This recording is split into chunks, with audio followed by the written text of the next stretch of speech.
Share screen. Well, good morning. This is Andrew Williams Jr. and another multiple presentations. This is Andrew Williams Jr. with Conversations with Andrew Williams Jr. On your screen. You'll see we also have multiple sponsors, including the Ed Food Foundation. This is our 8th weekly event. About an hour from now, Sheldon Williams, CEO of the Ed Food Foundation, will be joining us. But in the meantime, we also have here Lady Alicia Hamilton with the Revelation Network. Our other sponsors include AHIABGA, which is based in Kenya, as well as the Center for African Volunteers in Kenya, the International Association for Health, Safety, and Environmental Awareness in Abuja, Nigeria, and the Saga Foundation in Lagos, Nigeria. I am here in Los Angeles. I'm representing 5 Points Youth Foundation as the president and chairperson of what's called the Ad Hoc International Advisory Board of Goodwill Ambassadors and Activists, of which Lloyd Helferty is our representative for Canada, the Commonwealth of Nations, as well as the Francophone countries. It was actually through his initiative that brought us together with Mufalo Mirza several weeks ago, who is also a representative of Energon University. And our objective to address at that time, we began with the Sam's Wheel of Life farms, focusing primarily, as you may know, on Sustainable Development Goal number 2, which is to end hunger. As this process has continued, though, we've involved other stakeholders such as Richard Nelson and Aubrey Zhang, who are introducing the solar roof technology through a Pyropod demonstration that's happening simultaneously. So the original intent was for us by the end of the year to have a demonstrable product that we could actually share with the world that would address food insecurity.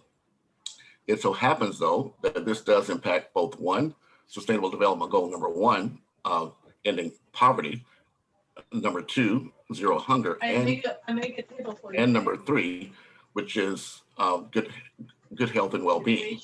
So with that, I'm going to first allow you, Lloyd, to briefly introduce yourself, and then we'll get the presentation started with Joan, et cetera.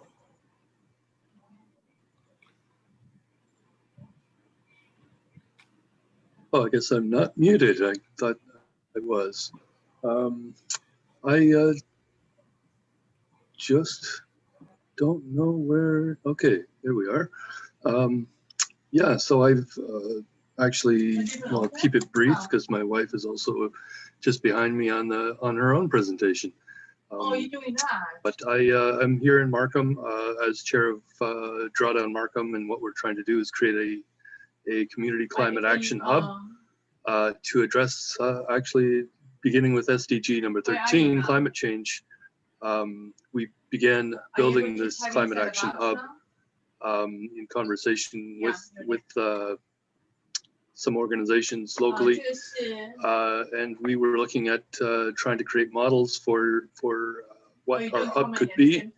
I met Andrew. He introduced me to what he was doing in Los Angeles through the 5 Points Youth Foundation. I discovered that model was very applicable, likely to what we'd like to do here in Markham, and we took that model and we've been trying to expand upon that model, make it better, involve more stakeholders, and move beyond just implementing SDG 13 climate action, but to actually start to implement all of the SDGs, as many as possible, within the local context of what we're doing here. So we're very interested, of course, in all of these issues, SDG 1, 2, and 3, and many of the rest as well, that apply to our situation here.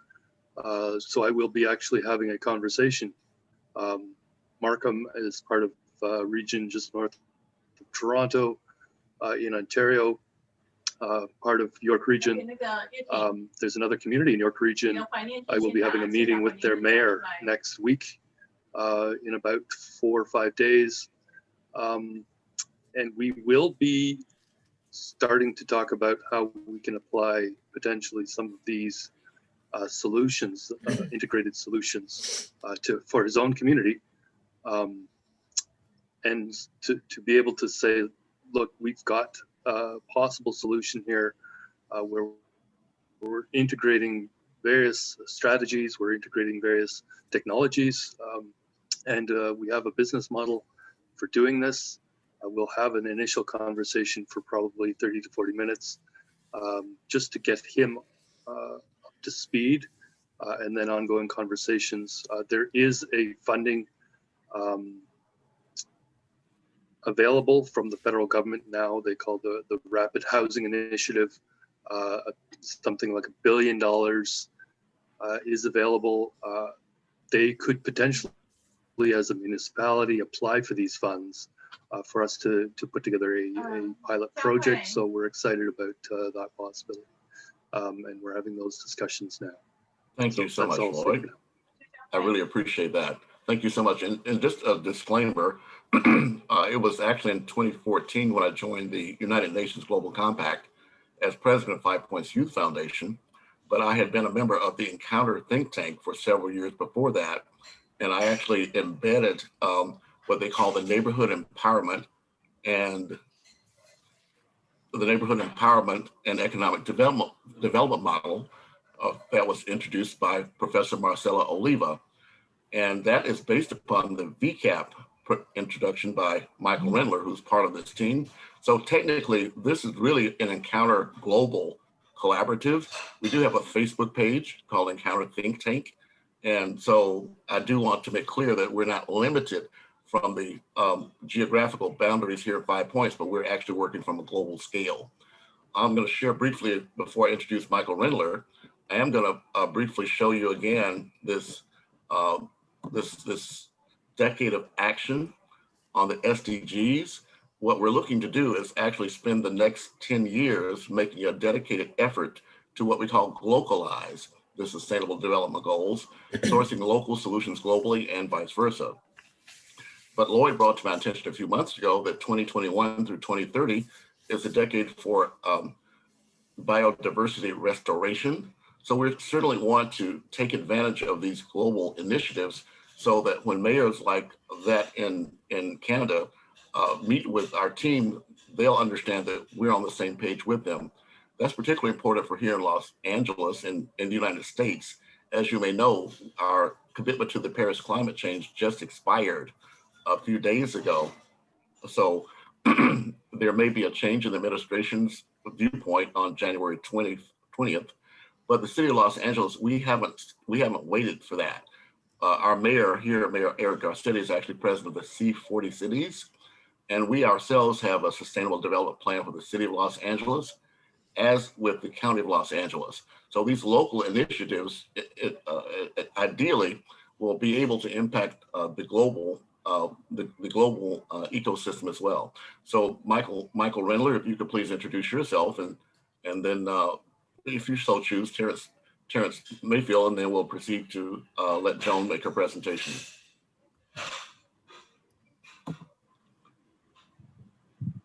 Thank you, Andrew. So my name is Michael Rendler. I'm an architect in Los Angeles, and I've been working with this team across Los Angeles and within the federal government around this whole premise of doing what's called whole of community development. And inside of that whole of community development, we need to have a grassroots approach based on what information technology can reveal to us about some of these sustainable guidelines that we're trying to track and implement. And towards that, I worked with Klaus Nobel at the Nobel family to develop a curriculum, 40-hour curriculum for neighborhood empowerment, titled VCAP, standing for Virtual Community Action Planning. And that concept of being able to look at a whole system and the relationship of the whole system underpinned by natural systems.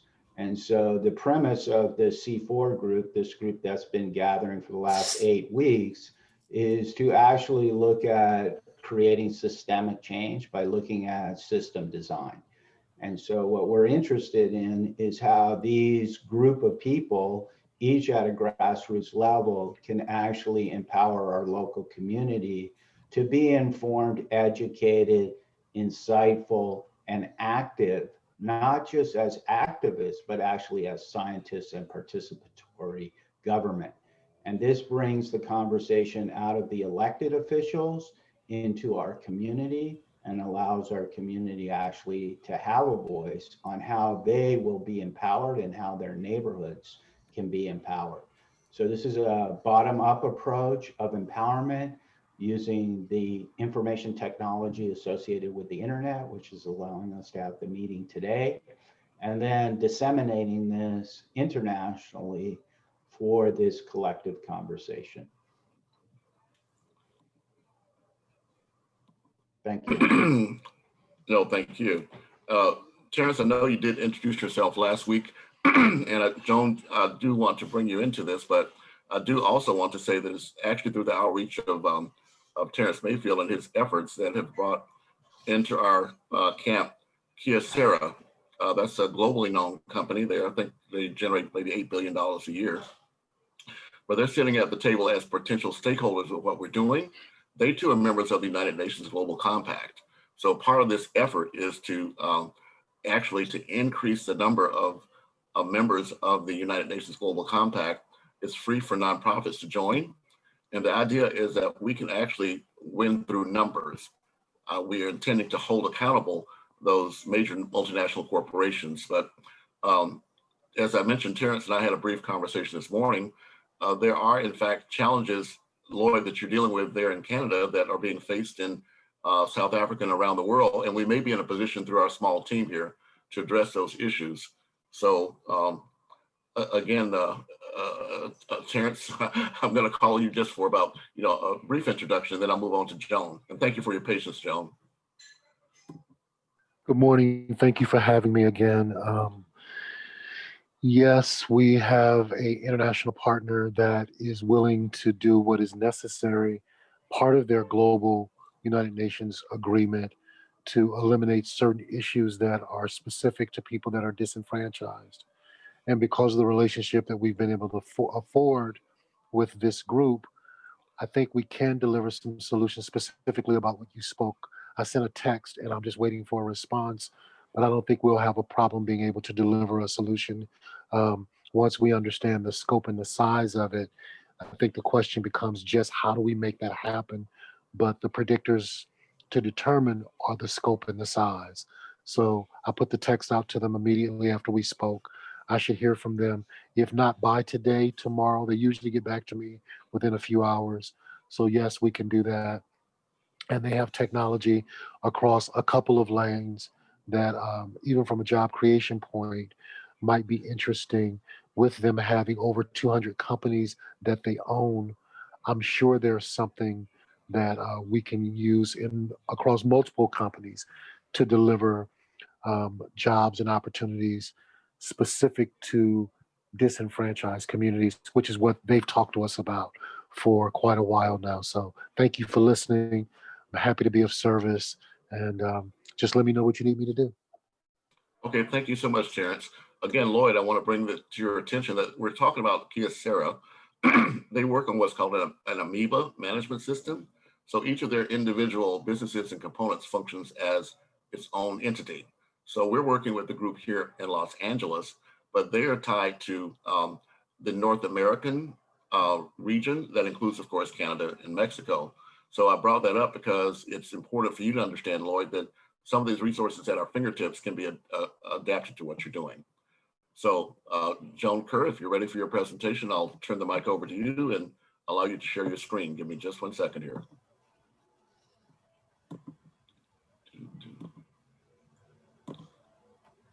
You have the floor. Thank you so much. Great, thank you. So share screen. And here we go. Oh, that's not the one I wanted, but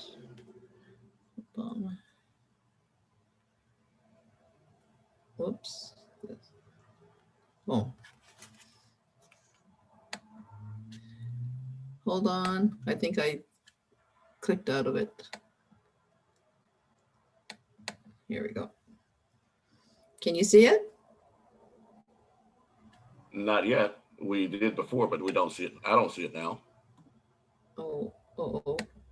You know, when it comes to technology, I can really, there, can you see it now? No. Oh my gosh. Okay, share screen. Let's go back to that. Okay, how's that? Well, No. your smile looks great, but we see no presentation. You have to, well, whatever you did the first time worked, Joan. I know, and that's what I did again. Okay, share screen. Yes. And now I want to go share. How's that? Perfect. Oh, you can see it? Yes, You're- now, yes. Oh, I see myself. Okay, I thought I could. Okay, great. So thank you for the opportunity. And I prepared just a few slides because I thought 20 minutes and I can talk forever for something that I've been doing for so long. So I'm going to focus, very focused on the food portion of what the foundation does, as opposed to, while we're going through it, I might say a few things about the other issues, but I'll talk mostly about the foundation. So anyway, before I do that, just to talk a little bit about who I am, for those who haven't heard about me yet. My name is Joan Kerr. I've been been self-employed since I was 17, and I think of ideas and start a business on how to address issues. And some of the things that I've done are things like starting an organization that addressed energy conservation with other people. It was a not-for-profit, and the takeaway from that is we ran that education entity for 5 years, supported by the Canadian government, and wrote the curriculum for energy conservation that's now used and has not been updated in the community colleges. So we're pretty happy about that. It's still on the books. I've run a women's resource center that looked at business and personal development in entrepreneurship, mostly focused on women, because I was a mother at the time and juggling being my own business. And I thought that other women in business were also going through that. So ran that for 5 years too. I seem to have a 5-year track record for everything, for programs anyway. And just skip to the foundation.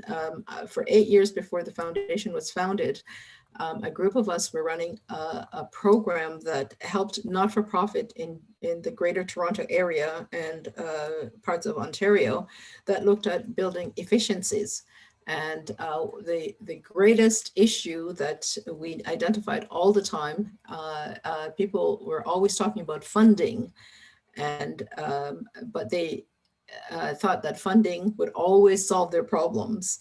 And what we saw from outside was the fact that people could resolve things if they were innovative and creative as well. It was equally important, and if they collaborated. But at that time, which was in the early from 1994 to 1999, those conversations were too much in the future. So everybody wanted to build their own empire. So I think that when we started the Foundation for Building Sustainable Communities, one of the things that we wanted, which was in 2003, one of the things that we wanted to address was this whole idea of collaboration, which is now a big deal, and how you can get things done if you work together. So on the first page, you can see that we do adhere to the Sustainable Development Goals. FBSC is an accredited organization with the UN. But prior to that, we created our first project, which was created in 2004, our first international project, internet-based, and you can understand that this was 2004. And we created a project called Women's Open World Empowerment Movement. And it was looking at how women were functioning internationally in the IT world, information technology world, because, you know, we thought this must really affect women as well. And it was just supposed to be a 6-month project, and we didn't think we'd get too much uptake, but we wanted the information. Well, it was an amazing project. We had 60 countries participate, and we collected the data of how women were functioning in the IT world. And the interesting thing was we couldn't believe how many women were involved in IT in Iran. And we thought that was very curious. So we're like, wow, there's, like almost 25% of the 60 countries, the women in Iran were involved in IT. We thought it would be the US or Britain or a European country. And so we started to, why is this? Well, it turns out they had the same issues that we had, which was they were young mothers. And one of the ways that they could address being self-employed was to do IT work from home so they could look after their children. So we thought that, wow, it was amazing to find that out, because here we are like IT, I was doing consulting and somebody else was doing IT, and it was the same issue that we were actually trying to address. So we thought that was very curious. In any case, we won the UN Civil Society Award for Content and Creativity in 2005. And it's now called the World's Summit on Information Societies, but it didn't exist at that time. So when we won it, and we were told this was what the UN wanted to do with information societies, and we were like, what's that? So we're very proud that we were so innovative. And so we still are involved with WSIS, World Summit on Information Society, for gender equity. So in any case, FBSC has 3 programs. Let me see if I can go to the next one. Here we go. So we're going to talk about not so much all of our programs. At the bottom, you can see we have the organization. We have our branded Climate Smart Victory Gardens, Victory Forests, and we have something called Collaboration, which we'll be launching in, I believe, in March, if all goes well. And we can talk a little bit about that, but I really want to focus on the Climate Smart Victory Garden, only because it's this is about food. But to go back to the FBSC, we are a not-for-profit. We were incorporated in 2003. We have a mandate to preserve and repair the environment. And we fought for this one because you're not supposed to have more than one mandate according to the government, and to ameliorate the living conditions of the underprivileged. So all of our programs, of course, fall under both those mandates. And our mission is to facilitate sustainable solutions that transform communities. We have 3 programs, which consists of food and agriculture, technology, and social stories. And so what we mean by social, we're not going to be addressing the technology and social stories today, but just a quick thing. We are looking at off-grid solutions for technologies, as well as information communication and technologies for the Victory Garden. It sort of influenced that. And our social stories have been very successful, where we've told stories from a social perspective as opposed to a history perspective. So we collect personal stories of people, and those have been very successful. We started with the war because when we started 10 years ago, we wanted to focus on peacekeepers and their personal stories, and that's how it started. So, but for today, we will be discussing the food program. So next. So, we already talked about that one.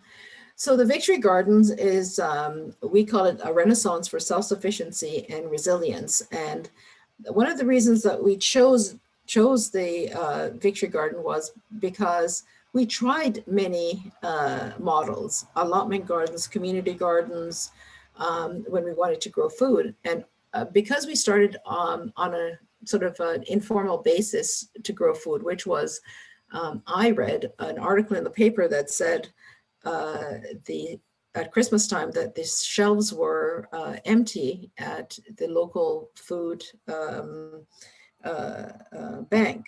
And I thought, whoa, that's very curious. So of course I got some food to help and start to talk to them. And I said, I had brought fresh vegetables and they were a little bit taken back. And they said, oh, we only receive canned foods and packaged foods. I don't buy those. So I was like, oh, have you ever considered having fresh vegetables? No, we don't want fresh vegetables because we don't have the capacity to keep them. So we had to work with them. Hello? A copy of your cookbook. Yes, it's cookbook. And who? I think somebody's.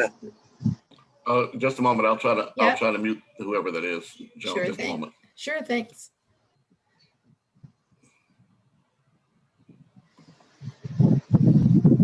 So it's okay? Oh, yeah. Oh, great. Jen, Thank you. Yeah, that's you're great. welcome. Thank you. So that started the quest for finding a location to grow food and getting volunteers to grow food. So it started very much about community and giving. What we found was that as we were having volunteers to help, everybody wanted to help, but they didn't know how to grow food. So what the task became was that we had to educate the volunteers on use of the tools, how to grow food, what it was, the whole gamut. So we did that, and then we thought, oh, we'll have events, the social inclusion sort of thing. And so we'd invite the community to come and see what we were doing. It was really based on getting more volunteers, if to be truthful. But what ended up happening was we would cook the food and start talking about why that particular food was good, where did it come from, who ate it. And so a whole event started around that, around having events about food and building community. And so so we would then add music and had people come and show their art, and it was amazing, people being connected to others in their community. And we did that through our events as well, conservation events and do-it-yourself showcase, which Lloyd was one of our do-it-yourself showcase events. So with that, what we took from 2007 to 2019 was collected information on really our own research on what people needed to know about growing food. The Victory Garden really ended up being our choice because of what it offered. The model included civic engagement, growing food, entrepreneurship, and community building. What's not to love? And that's what we were about. But in today's world, we also had the issue of climate change. We have different technologies that could be utilized and different communication methodologies. So we included those in the model. So we have two models. One is the Climate Smart Victory Garden is about projects such as the New Market project, Prince Edward County. So a group of people get together and they adopt the garden, and it's to build economics or donate. And the Canadian Victory Garden, which is to have home gardens built across Canada. So those are sort of for the Victory Garden, those are our two strategies.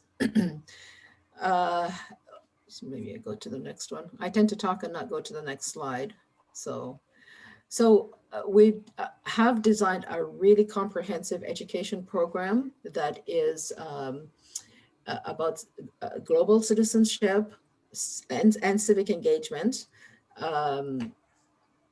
sustainable agricultural principles, permaculture, building capacity in not-for-profits, like, you know, things that will make people function in their projects.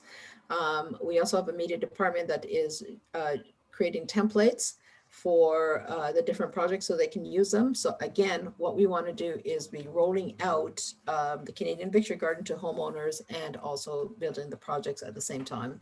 And so the coordinators of our projects are working with us to identify from the local level, from their community, what's needed and to help develop them as well and identify resources that we can use.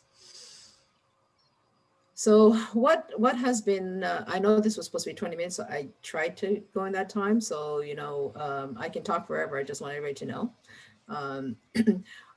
What? Well, the great news, Joan, is that you can talk as long as you need to get your presentation completed.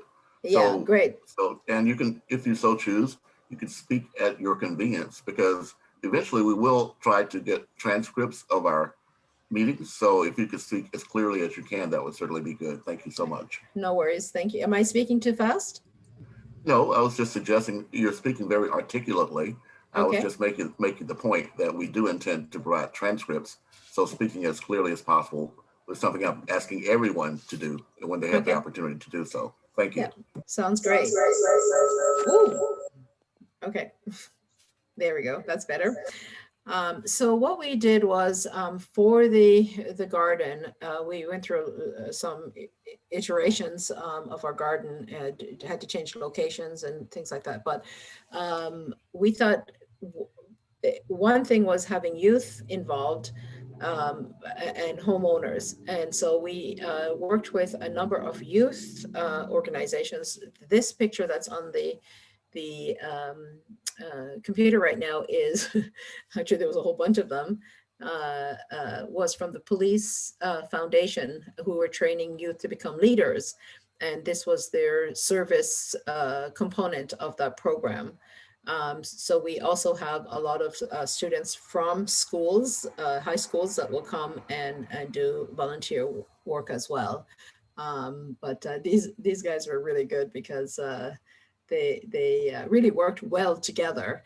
I remember one of their comments, and they had lots of comments, but how they came to prepare the plots for some of the community garden. And then they came 2.5 weeks later to plant.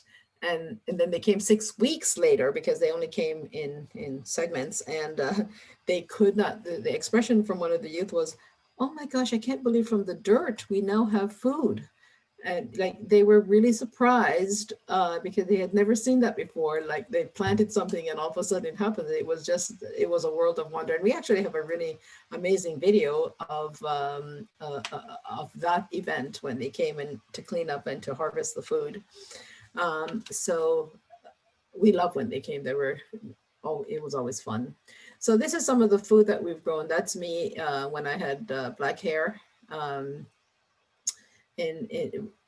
We also, at that time, we also had a diverse garden, not just vegetables. We also planted flowers and to feed the birds because I'm a bird lover, which also helped us with the pest management as well. And that's me in those sunflowers were so beautiful. And so we would, of course, send them to hospitals and to people who were living alone as well. So we just didn't grow vegetables. We also grew biodiversity strategy, particularly. I love flowers to beautify everything. So I don't know if anyone knows this one, if you can see my pointer. It's an okra, and I used to be tempted. This is the yellow flower. The middle one is a pumpkin, but the one on the left is actually an okra. And I used to be tempted to pick the flowers, but they're the fruits because they were so beautiful. And people were surprised they didn't know what okra was, but we had to tell them what it was, and they ended up loving them. How long ago I tell it to correct? Did somebody ask a question? I muted them. Go ahead. Okay. No, it was, I muted them. Go ahead. Okay, thanks. So this is, again, a group of youth that we were teaching, introducing them to sustainable agriculture and the Victory Garden. And this is the location that we had at that time. We don't have this location anymore, but it's now a turnoff for the highway. But this is the fall, and we were given that house by a very wealthy family, 10 acres and a house for $1 a year, which we never paid because they paid it. But legally, you're supposed to have that. We used to have events where people would come, and we had an extensive tea garden, 30 different types of tea, and people would go and pick tea and they would boil it, but they would also had to talk about why they chose that, and then we would list why that particular tea, the nutrient value of that tea, and people took the responsibility of actually would go out and find that. And then people would bring all kinds of baked goods and food as well. So the of the social aspect of the garden. So that's sort of the background. I hope I didn't take too long, but to talk more about where we're going and what we're doing. So like I said, what we found was that there was a lot of a tremendous need for education. And so we've developed that. We've really built on our collaborations as well. So over the years, we've worked with the Institute for Engineers. We've been involved with them since 2009. We're still involved with them and have become the representative for IEEE, it's called IEEE, for North America. And I'm the co-chair for their Sustainable Agriculture program as well. So two roles. The Ontario Power Generation, they actually sponsor our biodiversity program, and we wrote a booklet on bees in a garden for them. So we're pretty proud of that. One of the biggest shopping centers in the world is the Oshawa Center, and they are our partners as well. We've the city, our own city, the Ministry of Transportation, the Ministry of Energy, these are Ontario based. We've done projects for Heritage Canada where we look at food because we very much are promoting cultural heritage, and that will be one of the biggest things going forward, that we will be focusing on food cultural heritage. We've worked with Veterans Affairs Canada, where we've done the Peacekeeper Day and have told their story, but more than that, we also introduce the food that they Canada, again, as an education component. Our partner, the Royal Canadian Legion and the Ladies Auxiliary, hosts our annual events for our harvest dinners. So we pick the food from the garden and they cook it, and they sell tickets and raise money. So it's a fundraiser as well.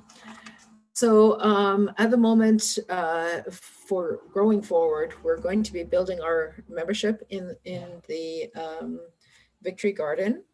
And both IEEE and Rotary, which we work with, have agreed for us to engage their members as well. So we're pretty happy about that.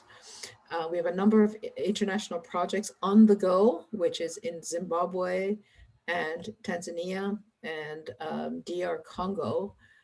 They're in the development stages, so they haven't become a garden yet. So there's a little bit of criteria on how they become a garden. So we work with them, consult with them, and they have to consult with their local community and identify what it is that they're trying to address, and then we help them develop it. But it's coming from them. We don't prescribe or dictate how it's done. We suggest a certain framework, which is manageable by all gardens. And of course, we want to increase our collaborative efforts. I think we have a pretty phenomenal collaboration with many groups. I've named a few, but we have a lot more. But if we are going to address these issues from the Sustainable Development Goals, we have to work together in order to address them more closely. One of the things that has come up in the last, I would say 6 months, it was always there, it's not a new thing, is people are really focusing not just on growing food and preserving them through canning, freezing, dehydration, etc., but also how to extend the growing season. That I think was the number one issue that we identified this year, that there were so many questions about that, so that you're growing your microgreens. And so we want to make sure that we're at the forefront of addressing that issue as well. And looking at some ways of how do we engage community, not just about you doing it, but how do we create those trading networks, local trading networks, and look at ways that you can use food. Like, for example, my husband was in South Africa and he brought back biltong, it's called, and you know, we do beef jerkies, is really what it is. Like, look at other countries, what are they doing for their food innovations, not just invent them, but actually focus on those. So one of the things that the Victory Garden can do is, people don't know how to cook. I mean, it's one thing growing food, harvesting it, dehydrating it, and extending its life, but you know, there's also the way, how do you cook? So you see advertisements all the time, you know, phone and you'll get a box of food, but you still have to cook it. So we want to help people create those kitchens and look at the spices that they use, and how to cross pollinate the different recipes. So for example, a very quick recipe that I can think of, and it's so basic, is pumpkin soup. We had the ladies auxiliary do pumpkin soup, and I said, oh, you know, when we drink pumpkin soup, we make it differently, but if this is plain pumpkin soup, we usually add ginger. And they were surprised. They're like, oh. So we put it on the table and we told everybody it was there, and people were trying it, and it was like, wow, I never thought of using ginger. And so it's little things. And of course, ginger has a lot of medicinal components to it, and which we tell them. And so that's the sort of thing that we want people to think of cooking, not cooking as a, like, oh my God, I got to cook today, but more like, oh, what can I cook today? So that's sort of the creative way and fun way in our tradition. That's what we've always done for FBSC, is try to create it from a way that people are inspired rather than thinking, oh, I got to do this. And one of those ways is to do fun things. And so I just wanted to wrap up by saying that the Victory Gardens are cost-effective ways to benefit the underprivileged, and it's absolutely a proven self-sufficient model. And, you know, food is being considered medicine throughout history, and it's nourishment for our bodies. And so that's where I got to. Any questions? Ooh. Well, one question is about the membership. Is that for your local participants, and what does that consist of? Right. So we've just been developing our membership, and we thought we were very good at developing the benefits until we were asked about organizations wanting to pay for a membership so their members can access the courseware. And so we're just working that out right now. So basically, when I ran Women Indeed, that's what it was based on. So we're basing it on how we ran that program, which is people pay a membership and they get the first right of refusal for the programs. There were also, if they had content and they wanted to facilitate those, that we would look at them and negotiate those as well. So that it was both ways. It was, we would offer as well as they could offer. And the website would be about networking, as well as we're creating the Victory Garden Network, so people can sell, the members can sell on the website for the price of the same price. So we're still developing those. We're talking with a number of organizations that have asked to join it on how can we get some of their members' benefits into our membership as well, new members. So does that answer your question? So we're still working on it.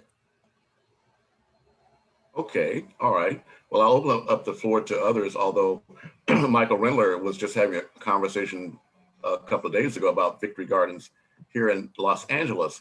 So Michael, perhaps you could tell us a bit about what that looks like, and is there any correlation or ways we might cross-pollinate our efforts?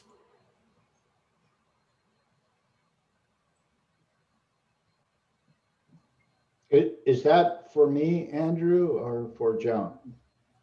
For Michael Rendler. You mentioned Victory Gardens in the Compton area and Watts area a few days ago. I was just wondering, is there any overlap between these Victory Gardens in Canada and here in Los Angeles, or maybe is there a way we could cross-pollinate our efforts?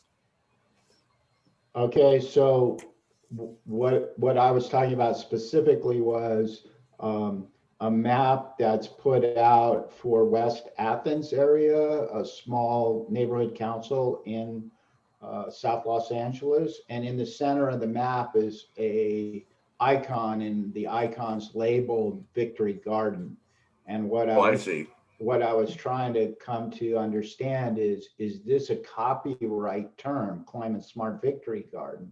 And if it is it a branding opportunity where we're starting to see things popping up and people using terminology so that we can say, oh, this fits to what climate smart food is, or climate smart agriculture. And so one of those pieces that I think is important to this conversation that I was going to bring up is local food, local place.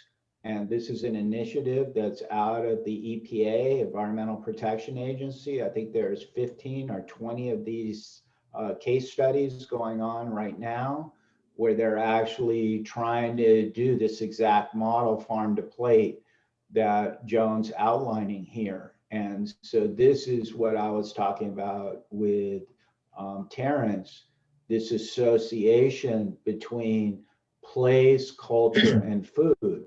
And that this is a nexus that has great opportunity for having to be in a location to experience the culture in a very positive way. And I think that this has opportunity, not just sustenance, but meaning for why tourism could want to actually activate these TOCs, transportation oriented communities, that as tourism comes into Los Angeles, they would want to visit these special places because these special places have culture, and the culture is actually part of that community. And I think at the end of the day, for cities anyway, this is the real engine of anti-gentrification, because you've built a local culture, and that culture is what's delivering the content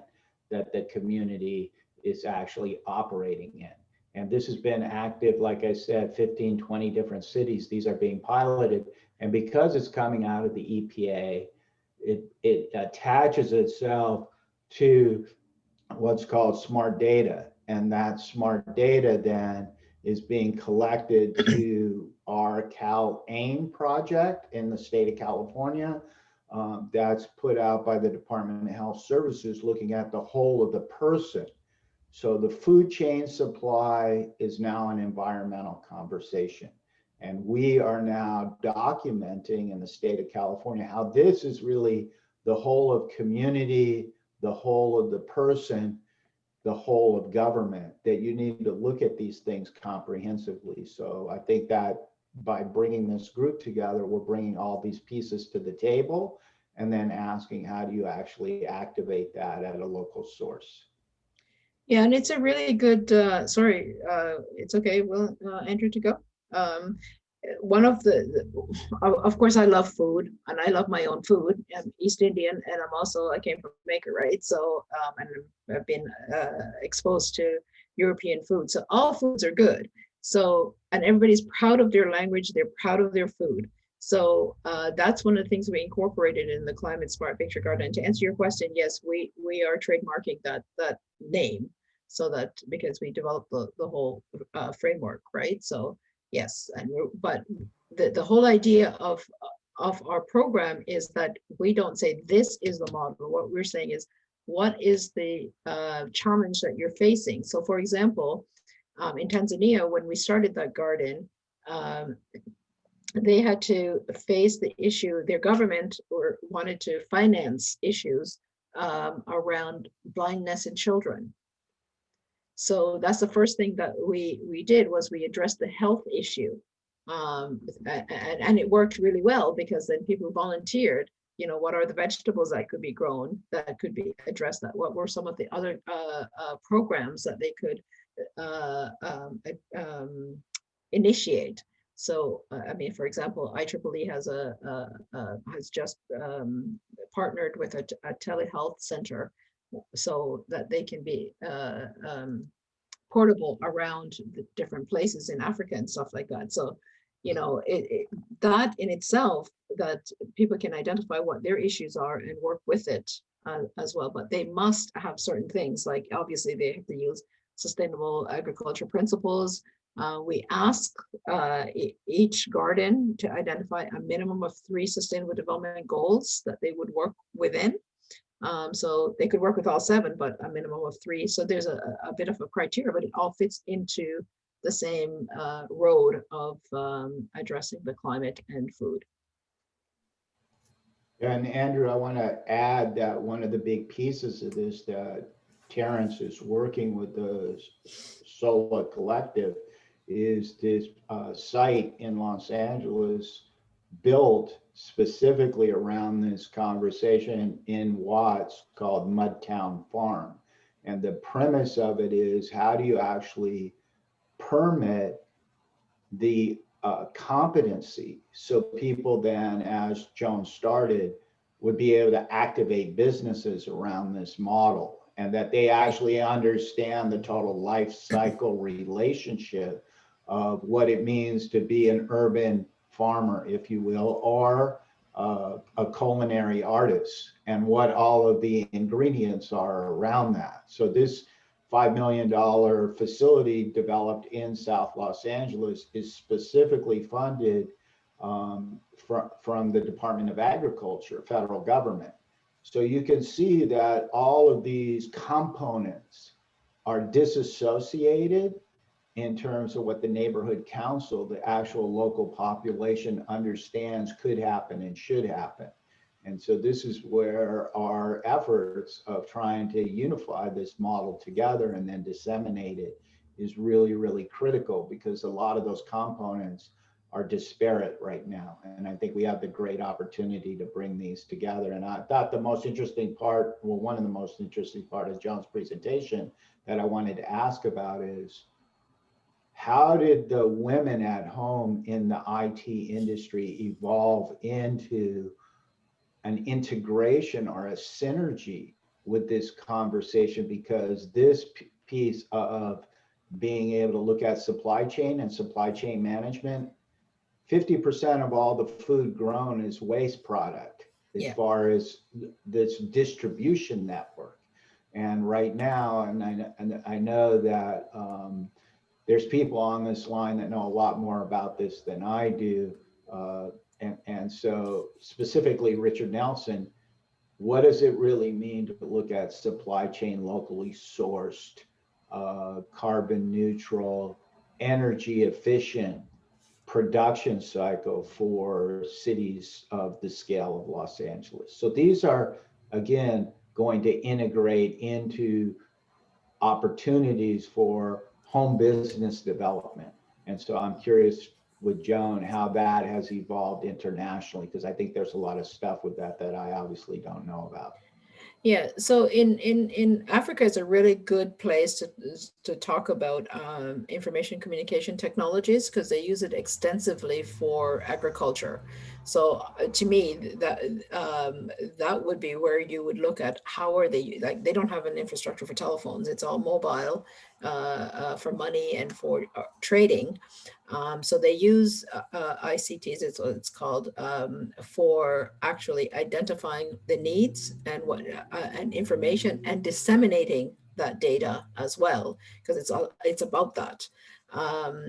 But IEEE is looking at also using, all of this exists. It comes down to cost, the efficiencies of cost, right? Like everything exists right now, but can people afford them? So things like using IoT, Internet of Things, and remote sensoring and remote monitoring. That's where the technology becomes really, really imperative and important for people to, and that's what we're working on, is to add those components to the Climate Smart Victory Garden. Because if you have a farm and you can't necessarily go there, and you're able to monitor what the temperature is, the watering needs at any given time, that's a powerful situation to be in. Is that what you were asking?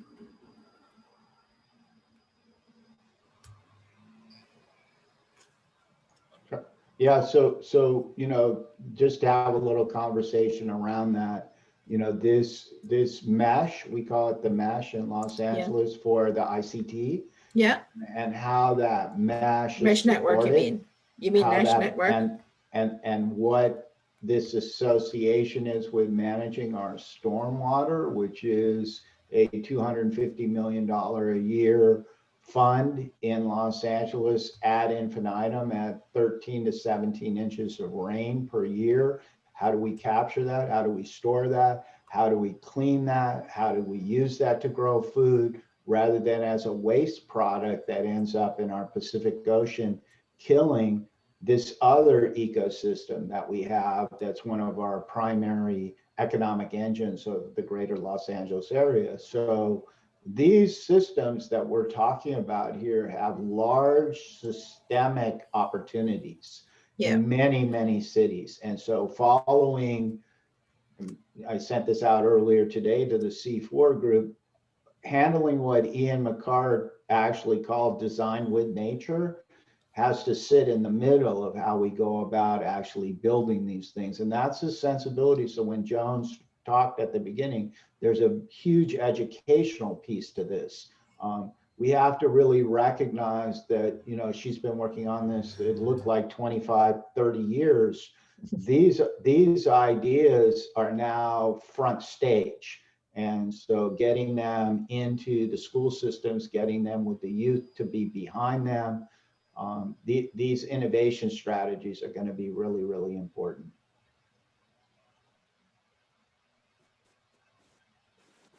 Michael, I might just come back to you about that question that you asked about supply chain and implication of growing locally, which is really what we're talking about, and even hyper local, which would be homes, households.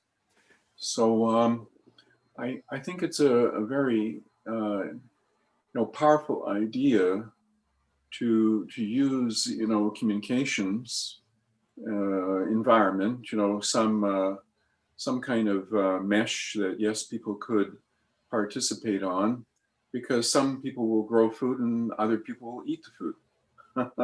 And if we're growing fresh and if we know who needs the food, you can create exchange. You can create very local exchange. Yeah.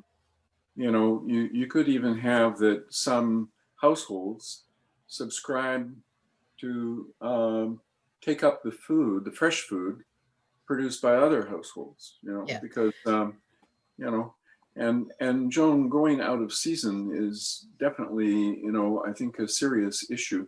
Yeah. I've in Canada, of course, that's winter, but I've talked with gardeners and, people in California who now find that the summer is just impossible to grow their garden. It's so darn hot, Yeah. Yeah. And more, which is climate change. That's right. And I tried to say that sometimes, Richard, that's a really good point. It's not just about the weather, it's about all of the conditions of growing food. So yeah. And just a quick thing, I just want to say that part of what one of our biggest guidelines for having a climate smart victory garden is that there has to be a biodiversity component to it, and it's nature based. And so, that when they're designing their garden, these are the things that that they have to incorporate in addition to their local concerns. We have a project in Prince Edward County right now, and it's based on Prince Edward County in, for those of you who don't know, in Canada.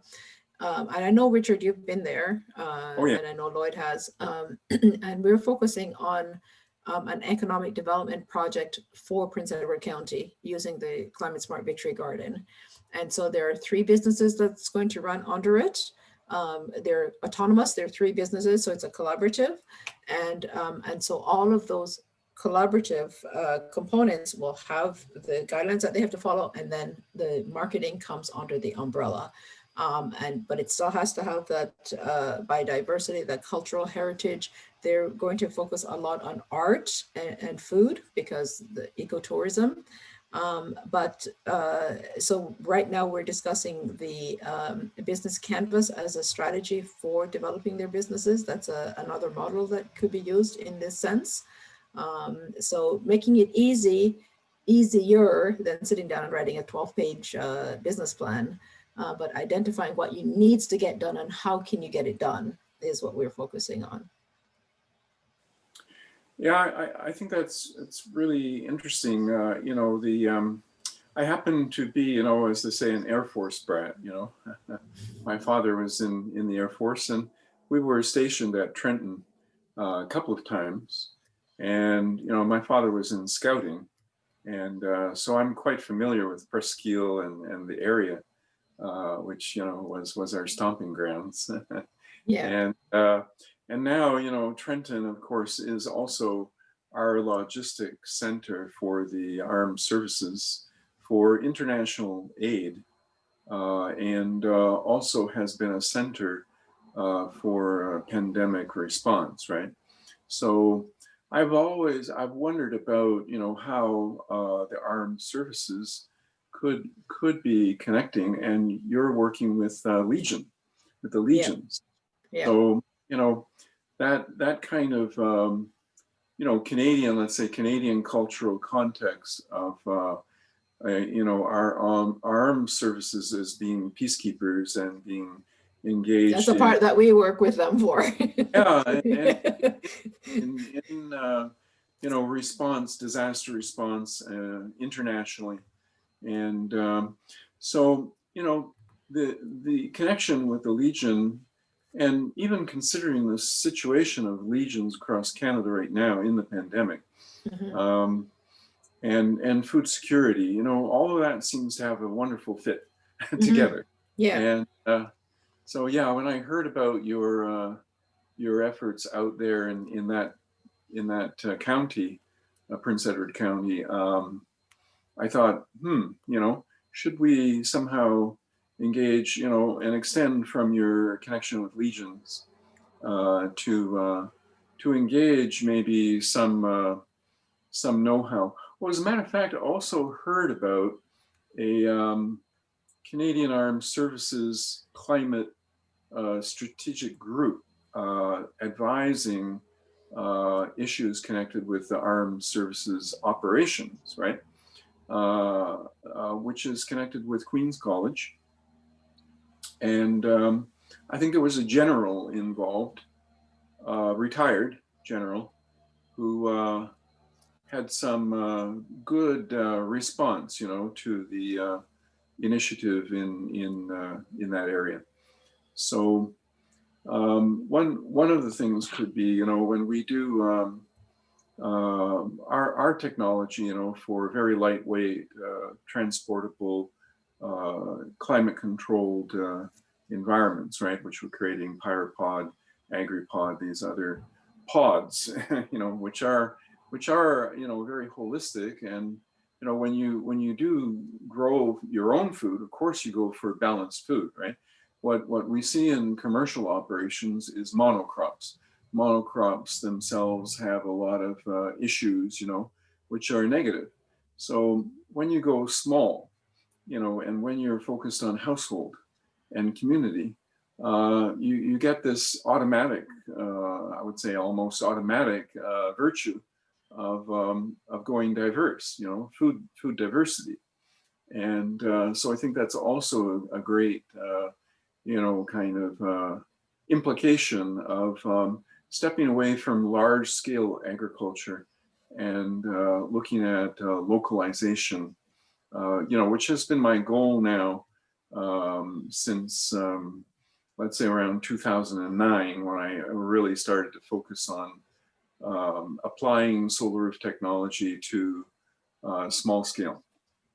Well, Okay. Richard, in this transition, perhaps Aubrey could bring us up to date with the recent progress, because part of the reason for this weekly event was to kind of keep track of the development. So, Aubrey, could you unmute yourself and give us a brief update, please?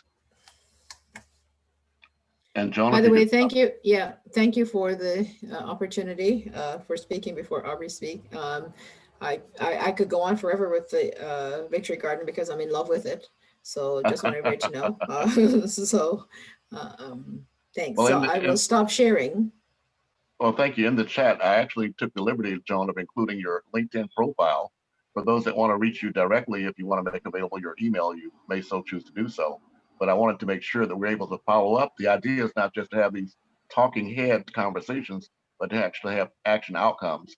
And I'm really interested in your copywriting of the Climate Smart Victory Gardens, your progress there, because we, as you hear, would love to collaborate with you in such a transparent way that we can actually assist in moving forward. Sure, that'd be wonderful. I love working with people, and I think that's how you get things done, is working with people. So. Okay, I think Aubrey Zhang just entered our. Oh, might I say one other thing, please? I just want to clarify something, and I think it was Michael and Richard that kind of brought it up. One of the things that when we started the gardens in Tanzania, because that was our first global garden, one of the things that we strongly suggested, was that there was no competition in the community, that they, complementary programs, because my work with Habitat for Humanity, for example, sometimes people were, they felt like, oh, how come they got help and I didn't get help? And so it created in the neighborhood. So we said to them, no, you don't displace someone else, you work with them. And that has turned out to be a big success as well. So we just wanted to point that out. Excellent, thank you. That's really important. You mentioned Habitat for Humanity, I believe it was. However, UN Habitat, as I mentioned before, is kind of like the global infrastructure for connecting together these multi-regional efforts. We here in the United States, we are in fact part of that as well through the Department of Housing and Urban Development Department, Joan. So we certainly are looking forward, again, ways to tap into your experience to connect these dots together. Yeah, we built the first house in Toronto. The group of us was when Habitat came to Canada. The first house was built in Toronto, and actually my daughter is in that magazine. This is when she was what, 5 or 6, and my husband was actually the fundraiser for Habitat Canada. So excellent. Then we'll look forward to connecting with Janice De Silva. She was a 20-year veteran of the UN Habitat in Cabo Verde. And because she speaks 4 languages, including French, Portuguese, Spanish, and English, it was actually she that was the first AHIABGA Goodwill Ambassador to deal with Portuguese-speaking countries in Africa and worldwide. So we are looking forward to connect with her. It has now a program called Dev 7 to deal with the Sustainable Development Goals. So we look forward to finding ways we can actually connect that dot sooner rather than later. Okay, thank you so much, Aubrey Zung. Are you there, available to us, Aubrey? Aubrey? And if so, could you unmute yourself?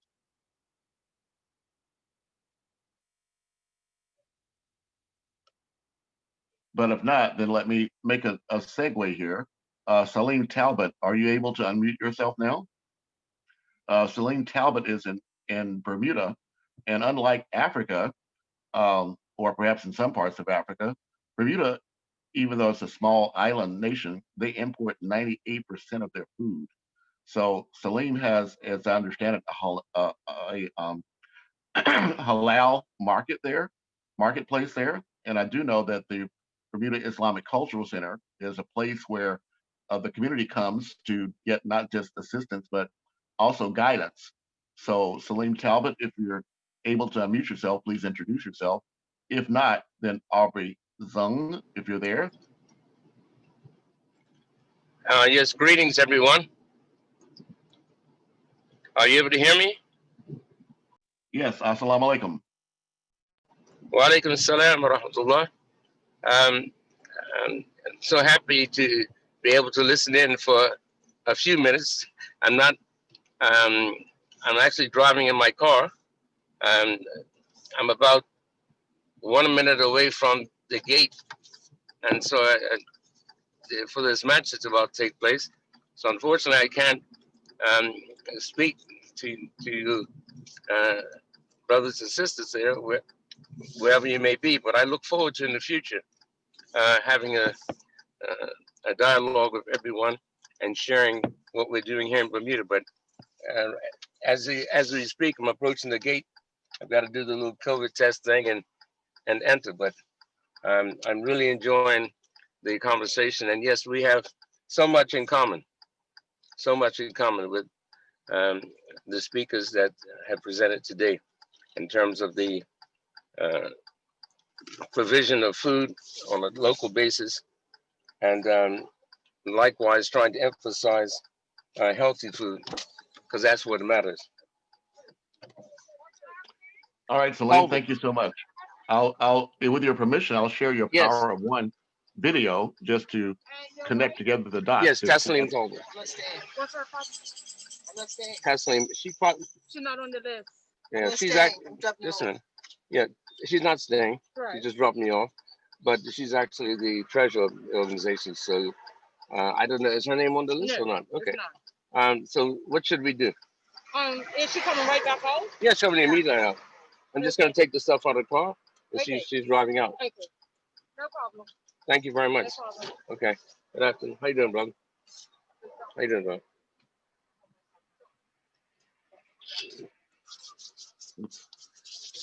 Yeah, that's okay. So, I'm sorry, I'm at that gate. Joan, unfortunately, I can't reach the mute button right now, so you have to bear with me just a second. Oh. Okay. But again, Salim Talbot. Excuse me, am I supposed to make the left or the right here? Yeah. Oh, Alicia, if you're there, okay. if you're coming in as co-host, could you mute Salim for me, please? You know what? Alicia, if you're there. Yeah, I'm there, but I'm no longer the co-host, so I couldn't. Okay. I'm just a person. Okay. I've got no power. Okay, well. No worries. Well, it sounds like he might have muted himself, or or he left. Oh, here I got control back again now.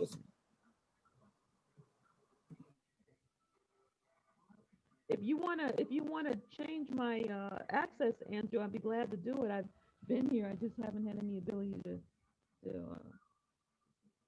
use anything. Okay, thank you. Just give me a second here.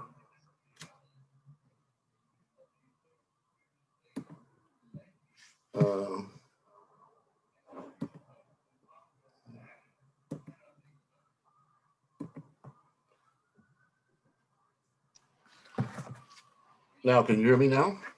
Yes. Okay, very good. Oh, Salim, you're still there. Thank you so much. I was about, with your permission, I'll show you a brief minute of the Power of One. But before you leave, perhaps you could, is there anything else you'd like to close with? You have to leave right this second? I can give you a minute because I'm through the gate now, but I've got to drop off. I just want to say that again, I'm very encouraged by what I've heard here today in regard to the commitments and whether it be in a couple of places in Africa. And by the way, you know, you'd be surprised, a lot of the soil that you find in Africa is comparable to the soil in Bermuda. As a matter of fact, a study was done I guess about 5 years ago, and it revealed that the same soil, the soil in Bermuda, actually came from some of the African countries, like the deserts, and for example, close to, excuse me, I'm in the car here, close to Senegal and actually the Sahara Desert. So our soil, our topsoil, actually was carried by the trade winds and so on, and that's the commonality again, literally common ground. So many of the foods that grow in certain parts of Africa, they grow very well, likewise in Bermuda.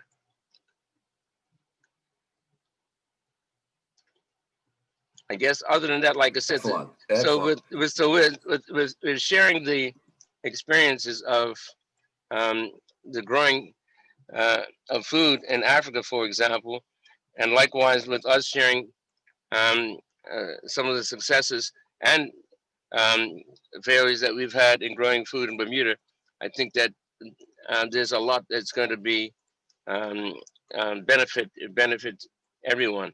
And likewise in Los Angeles, I've only been there once, but I think that there's a lot to be gained by this collaboration. And in Canada, of course, that's a very cold place, but I know you have very deep soil, whereas our soil is shallow. So anyway, I'm looking forward going forward with respect to this collaboration, because I know there's a lot of goodwill. And as far as ecotourism is concerned, that's a good feature for anywhere in the world that we find ourselves. So thank you very much for the opportunity. As I said, I look forward in the future to sharing some of our experiences here in Bermuda. Thank you very much. God bless. Assalamu alaikum. Well, thank you. Walaikum assalam. And I'm going to share with the audience here this brief video. Peace and justice will come once we finally recognize each other as one. Finding common ground is the foundation of reconciliation, families, and each and every nation. It is through the discovery and realization that there's only one race, the human race, that we begin to strive to achieve peace in a world where there seems to be no peace or justice when it comes to money, religion, and race. True peace demands justice and love for your brother and sister. So practice prayer, human kindness, brotherhood, and sisterhood, and unity amongst humankind. Fly peace as your flag, your way of life, and your final goal as we sail the difficult oceans of the world. Promote prayer, spiritual, physical, and mental health in order to cope with family, financial, and social matters. Tackle the issues of poverty, access to healthy food, quality education, and ethical business with open hearts and open minds. Use the power of one for the human race to unite the world and bring about change, to end the tribal wars, and to stand for justice for black, brown, yellow, and white, to end the intergenerational in-house fight. The world is at a crossroads. Which way shall we go? Shall we go east or shall we go west?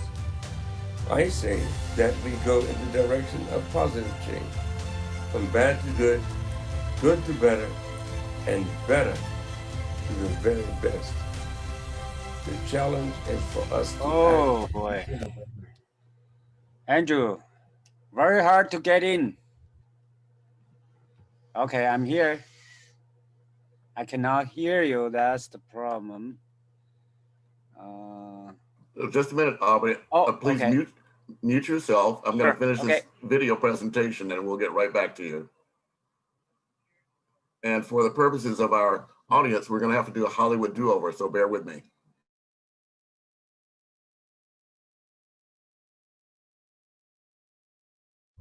The power of one. Peace and justice will come once we finally recognize each other as one. Finding common ground is the foundation of reconciliation, families, and each and every nation.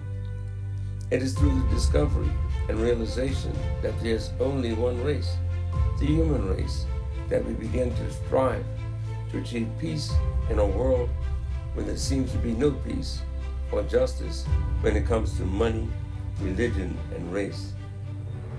True peace demands justice and love for your brother and sister. So practice prayer, human kindness, brotherhood, and sisterhood, and unity amongst humankind. Fly peace as your flag, your way of life, and your final goal as we sail the difficult oceans of the world. Promote prayer, spiritual, physical, and mental health in order to cope with family, financial, and social matters. Tackle the issues of poverty, access to healthy food, quality education, and ethical business with open hearts and open minds.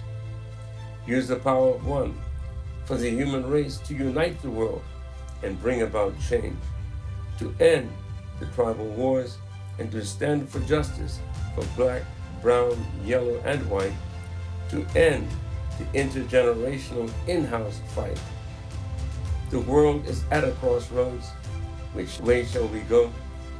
Shall we go east or shall we go west? I say that we go in the direction of positive change, from bad to good, good to better, and better to the very best. The challenge is for us to act and unify as one. Join us in the battle to educate for peace and justice with the extraordinary power of one.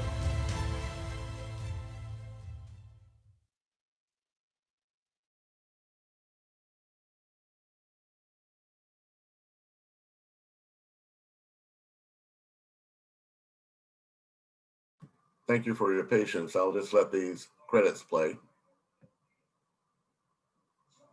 And in the meantime, I'll have to say that Salim Talbot in Bermuda is actually demonstrating the manifestation of what has been recently called the Doctrine for Fraternal Humanity.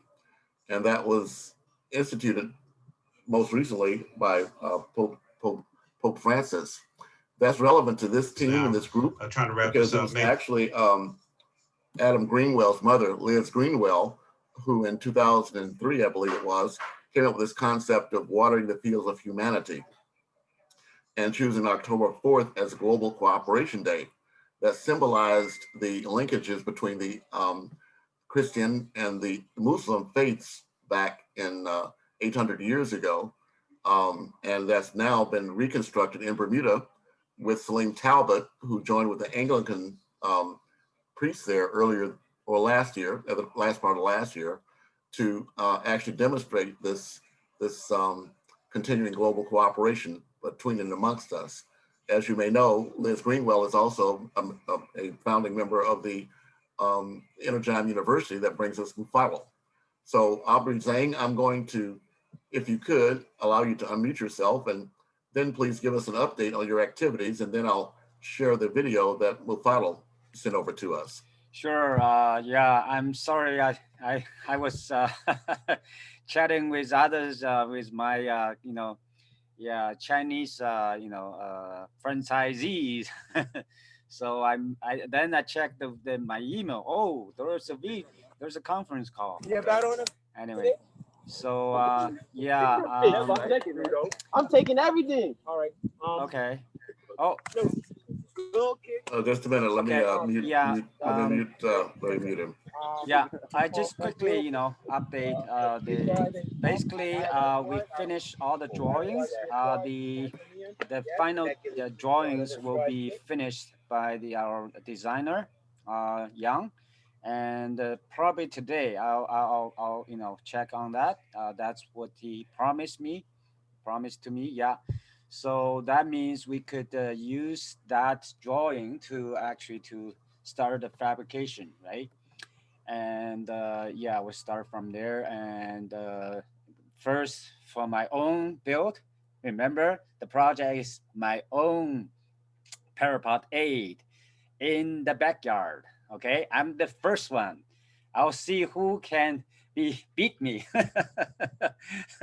I don't think that anyone can beat me on that. But anyway, so this is I see this is the most effective way. We don't do a lot of talking. We just do the action. With the drawing, anyone can find a fabricator and get it and manufacture for you and for whatever for your company, for your school, whatever. So because you see, last time I shared, my goal is to be able to grow my own food, okay, for my own family, for our own benefit. Yeah, Richard's invention is such a wonderful, such a simple invention. It's a shame that Canadians, are not adopting it. So as a Canadian and also as a Chinese Canadian, I wanted to be the first. And I just this is something. This is the reward. I'm gonna grab it and show it to the whole world. And yeah, later on we plan to install live webcams, to show the conditions, show all the temperatures, yeah, to prove that it is working, right? It is working. So anyway, and the fabrication, I already found a local fabricator, but he's too busy. Friday I visit his shop. It's so busy. So I'm Monday I'm gonna visit all the shops that has the potential to do the work. So we'll see who has the ability to conceive and who has the insight to see. This is something that will, it. I think my first point is to see which shop is not that busy. They have nothing to do because of COVID-19, right? I'm gonna pick that one. I'm gonna say, if you take this project, you'll be rich. That's it. Thank you. Okay, well, thank you so much. On the screen, I put the website for Pyrapod. Yeah. I believe you'll also find it in the chat. It's pyrapod.com for those that may have joined us a little later and may not have seen it earlier in the chat. But this, and you'll see here Richard Nelson and his lovely wife. And so again, this is an example of a collaborative that stretches across the borders, and we hope to find local implications for these as well. So Mafalo, I'm going to. Hey, Andrew, before we jump Yes, to the please. next topic, I have a couple of comments for Aubrey. Yes, please. Not. Yeah, Aubrey, excuse me. I apologize. Yeah, that's okay. Yeah, so when you did your SketchUp model, you showed us a fan, and you mentioned that you're going to 3D print the fan. And I just want to comment on something called 3D fabrication. Okay.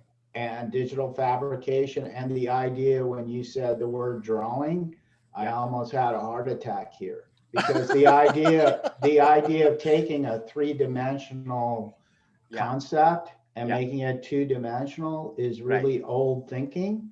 And so when you go to find your fabricator, the idea right now is that you could just forward them the file, and they can actually rig the equipment to do the fabrication directly from the SketchUp file. And I want to put that out there, because I think that this concept of us putting something together, and I super admire your let's make it real attitude. That's one piece of the equation. And towards that, just real quickly, if I could share my screen for 1 minute, Andrew, I want to show something to bring this home. This idea of taking what Richard Nelson has done in terms of building enclosure and controlling the fabrication. So if that's okay, Andrew, I'd like to do that. I have an image here. I like to see. Yeah, so I have an image here that I think you can see this image. Okay, and this is the VCAP concept. And so these tools that are right here in the middle, called Rhino and Grasshopper, these are the tools that I put in the message. And if you look at the 3D image, this is inside a virtual game engine. And now these could be your pyropods. These can actually be structures that are made in many, many types of configurations using what's called parametrics. And Rhino and Grasshopper are a parametric tool. And this parametric tool allows you to configure the geometry once you get through this initial phase based on the climate condition. So you can optimize, and I put this in the C4 text, you can optimize the behavior of the envelope based on actual regional locations. And these can be fabricated, and this was to Joan's question, can we use other shape geometry? And the shape geometry is then generated based on using tools that are integrated in this workflow with Grasshopper and Rhino, which is directly connected to what you're doing with the SketchUp. So now we can look at our place-based initiative. Yes, you're one little parcel and you're providing food, but you can start to look at actual locations of how you can activate these gardens, or the gardens become part of the structure. And this will allow us to scale in cities how we do this conversion using this software workflow. And this software workflow is directly consistent with what we're trying to do with VCAP. So I just wanted to share that what you're doing real time with your fabrication, E7 is doing with simulation. So when we get your model, we can then simulate your model for that specific location. So we can do what's called calibrating your solution. So what you're talking about is once those sensors go in, we can then do predictive performance. So we're not that far away from actually building prototype, building process, and then disseminating that process. So I just wanted, I'm sorry to jump in here with that, but I just wanted to share that because I'm super excited with your work. You know, we need all the tools, you know, Michael, I need all the tools, you know, to make it fast, you know, I need all the help. See? Thank you so much. Yeah, I probably will talk to you later on about this. Okay? Thank you. Yes, that would be wonderful because what we're trying to do is the vision that we've always had, at least from my standpoint, as a pod pioneer, and for Richard's vision, is to have Los Angeles to be the place. We are still, California still has the largest manufacturing hub in the United States. Los Angeles is the hub of that. So ideally, we would be able to utilize the skill sets that we have here and the technology. But in particular, the reason why I lean so heavily on Michael and the E7 Architectural Studios, Aubrey, is because over a course of a 10-year period of time, he was able to use and train community college students to be the ones to create the largest geospatial database in the United States that represented a $10 billion build out on the campuses of the Los Angeles Community College District. That project ended a few years ago. That technology exists. So ideally, if we could get your SketchUp model to Michael and we could process that and get a working model here in Los Angeles, we could then train the workforce that could be exported around the world to give these children a chance to look beyond their zip code and have a global scale of what they're trying to accomplish. Yeah, sure. Okay. I have a question for Aubrey. Is that okay? Okay, yeah. Of course.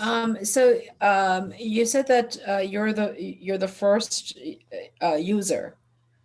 What do you mean by that? Like, have you grown? Because this is a new design. Okay, the first user. No, means... my question is, have you grown food in the unit? I haven't built one. I'm right now. I've just finished the, you know, with Richard, we finished the design, the virtual design, right, and turn it into a product, right.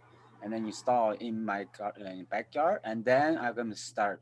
Oh, I see. Okay. But that's aquaponic, sandponic. I call it IAVS aquaponics. I already did, finish that project.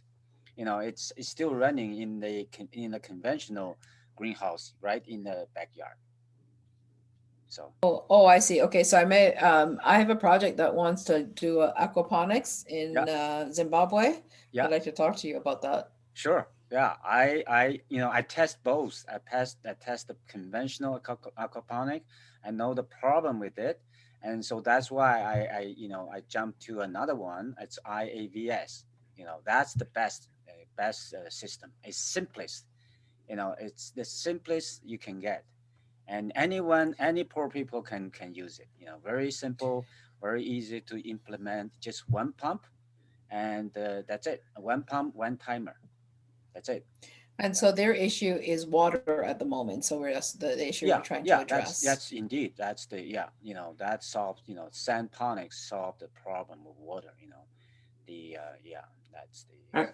Actually, I was thinking about also making a comment about the water and when Michael was talking about how we can use his really vast modeling system, to really let's say identify resources and their rate of use and how. So in our pods we always have a large quantity of water. Yeah. And in our buildings that's not normal. We have water in and we have water out. So people in households are always considered as consumers of water. Mm-hmm. So it would be quite fascinating to model on a scale that Michael can do, to put reservoir cisterns, so to speak. In some places like Bermuda, as a matter of fact, they do have cisterns in every home. Every home has a cistern, and they've adopted that because they are an island community. They do not have, a constant or dependable supply of fresh water. Yeah. So this has been adopted for, generations actually, since historically. Mm-hmm. So, but we don't do that generally in modern urban design, creating reservoirs of water. But that is an integral concept with our pod. And as a matter of fact, portions of that water are incorporated in the fish farm. So, when we have this water, we don't have it just sit there uselessly, right? Yeah. It's constantly actually doing something. It's doing something like nature is doing with the water. Right. So, the fish farm generates also waste. It is that holistic system. The plants, plants receive nutrients. Yeah. The plants draw water. Yeah. Of course, in terms of water treatment, osmosis is nature's invention for purifying water. Plants pull the water up into the leaf canopy, push it into the air, transpiration, and in our pod we condense this water. So it's pure water from air.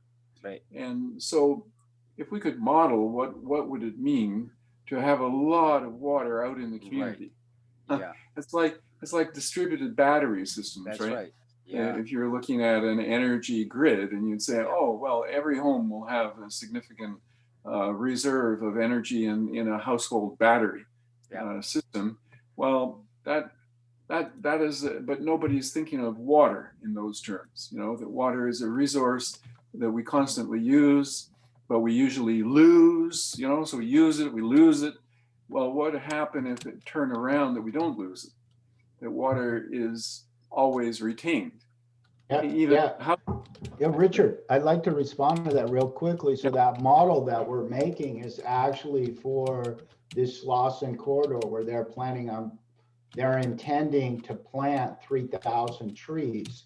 And the premise of it is to build a simulation model of what that transpiration looks like attached to our Measure W, which is our stormwater initiative. So the management of the entire stormwater system to actually support the tree canopy becomes a transpirational climate controlled system our climate influence system addressing what you talked about earlier, heat island effect. And so we're working on this simulation with the university to actually talk about if we can lower the temperature 10 degrees in South Los Angeles, no one needs air conditioning.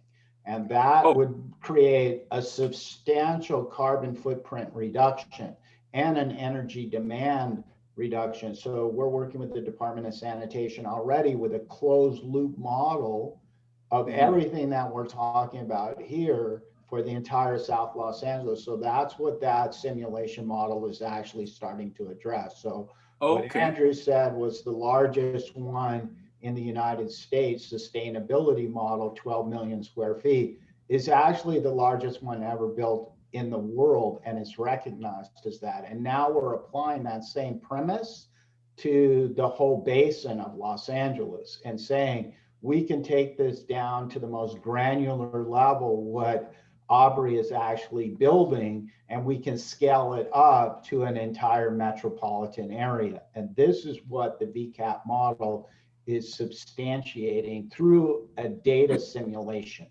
And that concept is why we're having, in my opinion, one of the reasons we're having these meetings to say we can bring this out of Los Angeles, which Andrew is continuing to reiterate.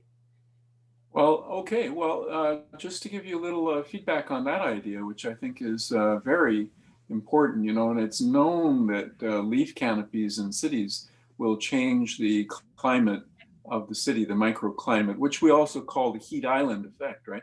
That it actually can eliminate the heat island effect. And the heat island is already accelerating the global warming impact, right? Because we're getting a greater impact in the cities of the global warming effects. So greenery, okay, so what you can anticipate if you can get over, and there are some a couple of articles I found recently, and again, searching on this is pretty easy to find some articles on this, but there is a kind of tipping point where over 30 to 40% of the area is vegetated. That is to say, you have a leaf canopy, right? And as a parameter for that, when you look at the transpiration, sometimes even the horticultural authorities are not really familiar with this, which, you know, I find surprising, but, you know, sometimes I do ask people, do they know what the leaf temperature is? And even some PhD horticulturalists say, what do you mean? Because we're not thinking about plants, you know, plants as living systems have their own metabolism driven temperature, which is constant, which is room temperature, which is about 70 degrees. So plants, the leaf canopy of plants always cool because they have a low radiant temperature comparative to other surfaces, which can get quite hot.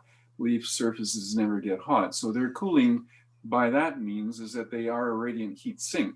But additionally, they're pushing all this water vapor. So what you can get, the number is about 1 pound to 2 pounds of water vapor per day.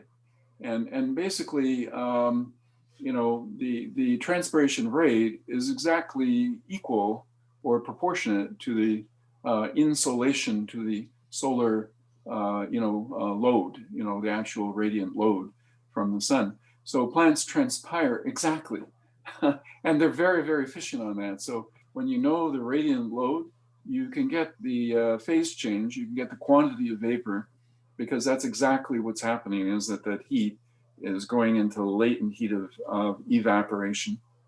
So these are you can calculate that actually quite accurately. Pounds of vapor equals, you know, the radiant load, the energy. So it's an energy and mass calculation where the energy is basically disappearing as latent into the vapor. And so we've been working with a company, Mathematica, to actually use what I put in the C4 chat today, this concept of building a psychrometric in an exterior space, which then allows you to start thinking through what is called pre-cooling loads. So now we can cool buildings in pre-cooling loads and start to look at the idea of pre-cooling buildings. And this takes a whole new perspective to closed envelope design and the thinking about an integration between exterior space and interior space, which in the 30 years that Joan's been working on her idea, 40 years of my life has been dedicated to this idea of what does it mean to have exterior space and interior space, and how do they share? And that goes back to what you were talking about with the transparent film and the idea of a transparent skin. And these are psychological relationships to reconnect us back into nature. And so this thinking is really paramount to us being able to implement the systemic change that we're talking about, because you're talking about the science underneath this, and I'm talking about moving from advocacy to science in terms of a population. And I believe until we up the scale of the population expectation of understanding, we're only going to have a small percentage of the people actually participating in the transformation needed. I think that's another interesting point, because when we create these pods in backyards, when we create them in the schools, we're actually allowing for this participation in a science, achievement. And this kind of achievement in science, when it, I think, connects with water working, is usually a signal of a golden age. If you see any civilization that worked well with water, it produces wealth in the community.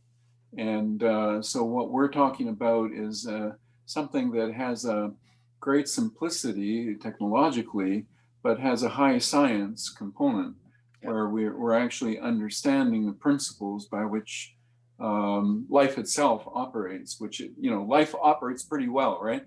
Until, of course, human beings intervene and do some destructive stuff. But basically, right, we have a teacher in nature. And so I truly appreciate your constant, reference to learning from nature, and of course the taking this on individually in our families is like another level of just appreciation of what that would mean. Okay, thank you so much, Richard and Michael. We're coming up on 2 hours. Some of our attendees have to leave now. We're going to continue the conversation, but I just wanted to thank everyone that has been able to attend. We are recording this. We are getting incoming participants that may not be well aware of what we're doing.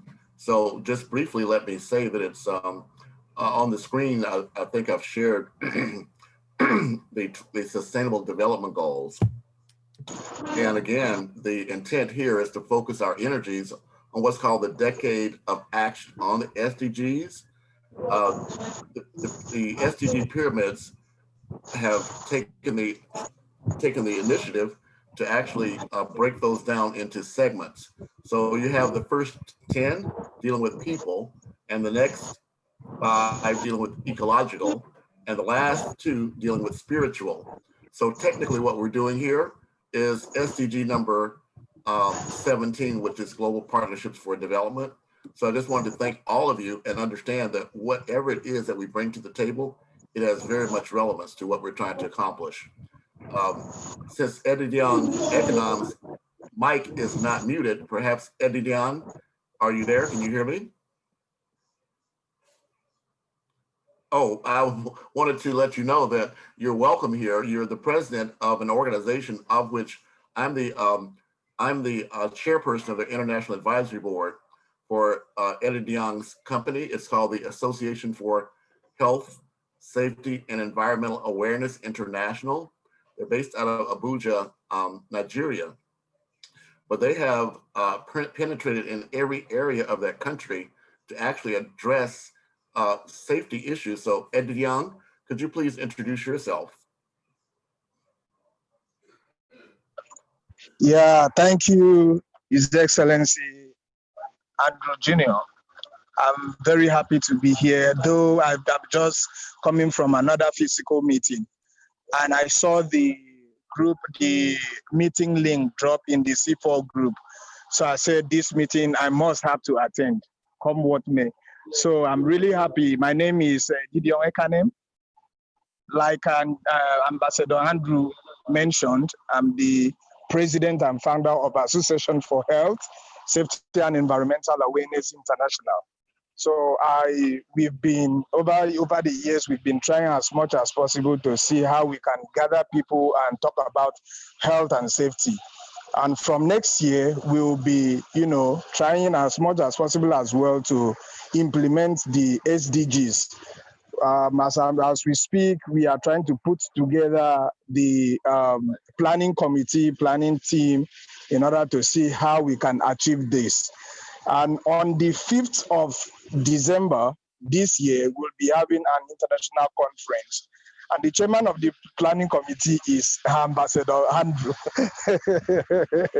So I will really appreciate if all of us come together and see how we can collaborate, if necessary, to implement the SDGs in Nigeria.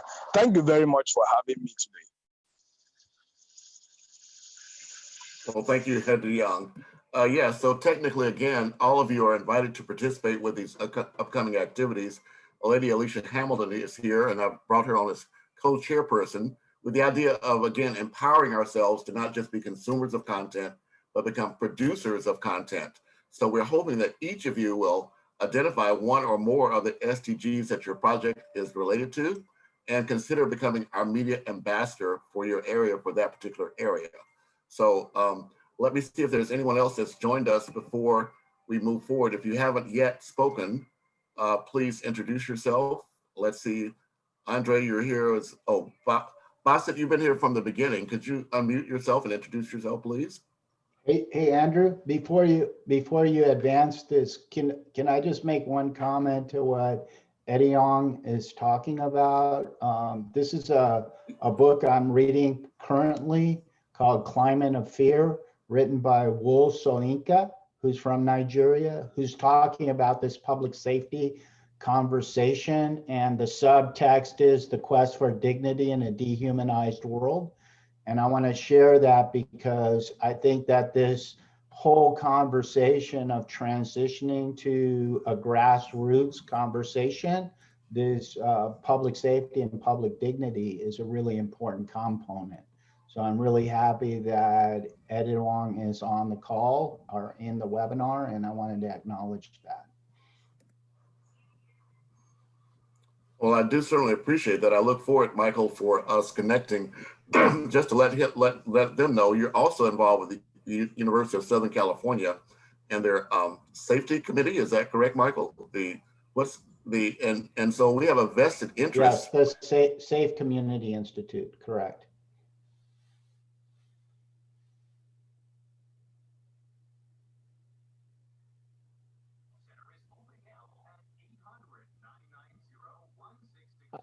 Are you all still there, or is that my computer that went blank? No, yeah, one of my computers dropped out. I'm double dipping here.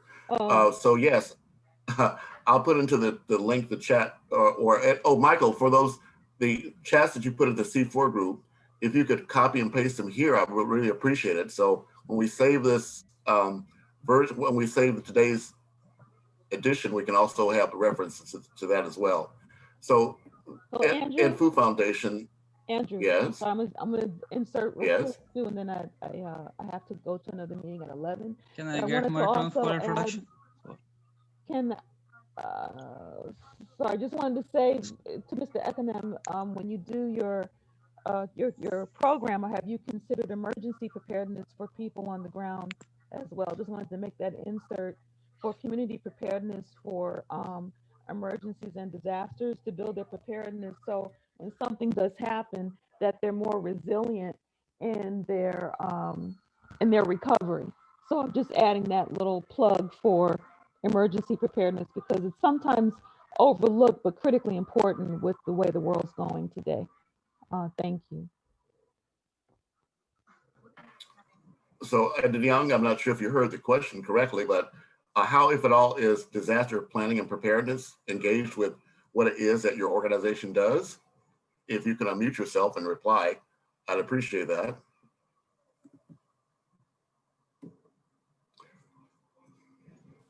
Okay, thank you very much. Yes.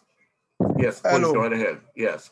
Sorry, I was having a little issue with my network. Can you come again with the Yes, Lady Alicia question? Hamilton. Yes, Lady Alicia Hamilton was bringing to your attention the, well, Alicia, you can unmute yourself, but you need to speak up a little louder. Your sound is breaking up, Alicia. My apologies. It's a tech not working when you wanted to.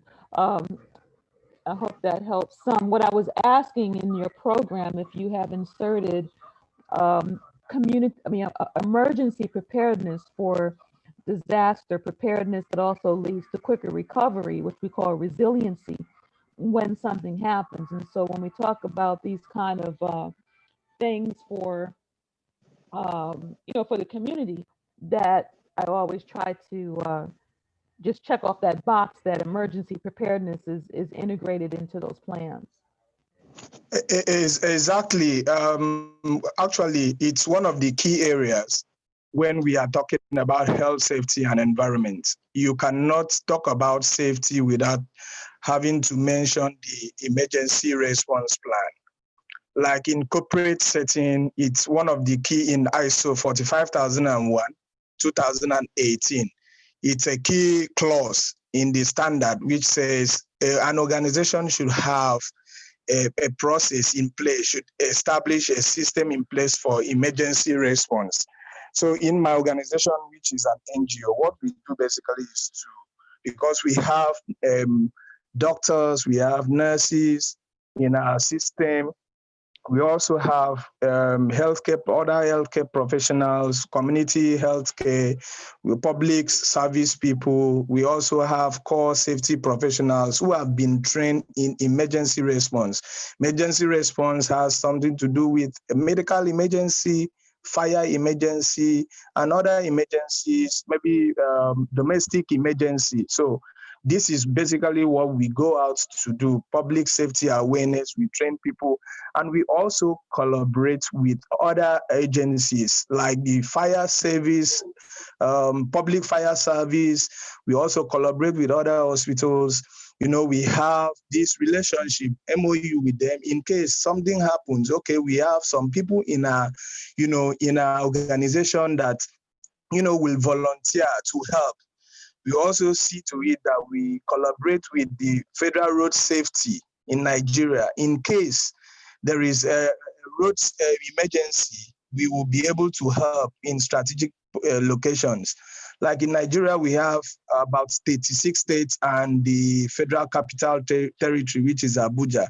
So we have state coordinators in each state, and we also have state ESCOs. What I tell them to do basically is to, write letters to all the government agencies, introduction letters, let them know us. We go there for courtesy visits.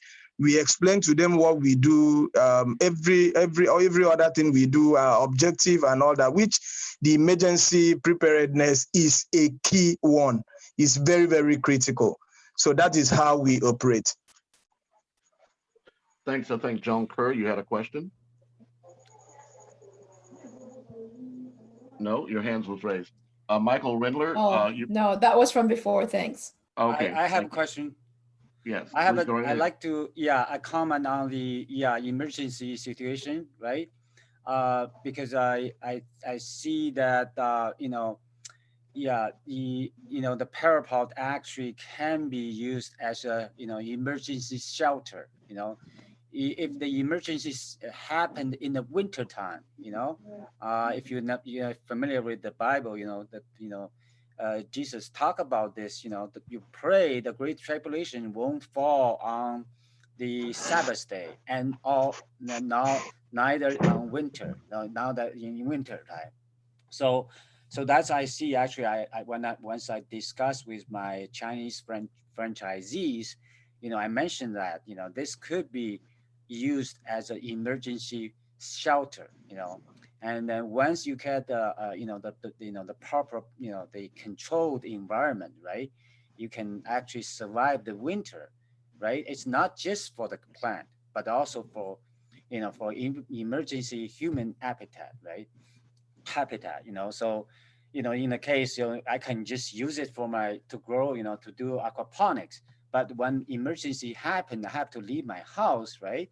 And then I can quickly, you know, move into my parapet shelter, right? And I, you know, so like earthquake, you know, fire, you know, we also mentioned this parapet actually fireproof, you know, because of the fact there's a lot of water, you know, not just underground, but also around the entire, you know, envelope. So, and other things, right? You can grow food, you know, even emergency shelter or quarantine shelter for COVID-19 if the second wave, you know, is coming, right? So yeah, for that matter, I have a tank, 50-gallon tank of water, you know, purified by, you know, a Chinese, you know, Chinese herbal, you know, medicine. So yeah, so I'm prepared for that, you know. So I think that indeed it's good that we mentioned that, right? The Yes. U.S. election, you know, it won't go smoothly like this. You know, something will happen, you know. So Well, thank you so much for that. I do want to also say that part of what we're trying to accomplish, we have I guess, a shorthand version of what we're trying to accomplish. We're focusing on building safe and sustainable yes, cities and communities, yeah, and well, climate smart, safe and sustainable cities and communities. yeah, However, that's not just pursuant to the Sustainable Development Goals. There's a partner framework that was launched in 2015 as well, called the Sendai Framework for Disaster Risk Reduction, that also parallels 2015 to 2030. So everything that we're trying to do is taking into consideration not just our current pandemic, but there may well likely be a hunger pandemic following that's this. right. There may Yeah, likely be other pandemics that's following right. this. So the intent is to identify what we're doing now. Oh, yeah, we can now hear you, Andrew. Yeah, Okay, indeed. well, we're moving into 2 hours now. So Yeah. if there's anyone else on the line that has not introduced themselves, um, please take this opportunity to do so. I'm juggling computers here, so I can't see the participants now. But if you'd like to unmute yourself and introduce yourself, you can do so now.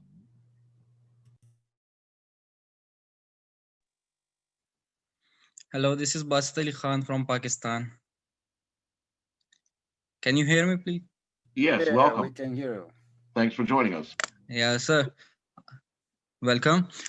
I am a chemical engineer, a young chemical engineer, and it was such a fruitful meeting. I have learned a lot from you, senior people. Just to introduce myself, I'm an entrepreneur. I left my job a couple of months ago to become an entrepreneur. So I've started my own startup with the name of EXO. It means beyond the world. It is a startup of soap and detergent industry. Okay. So I want to contribute to the community in different forms. Like I am part of a community that is a Global Shapers community, work here in Pakistan. It is an international community.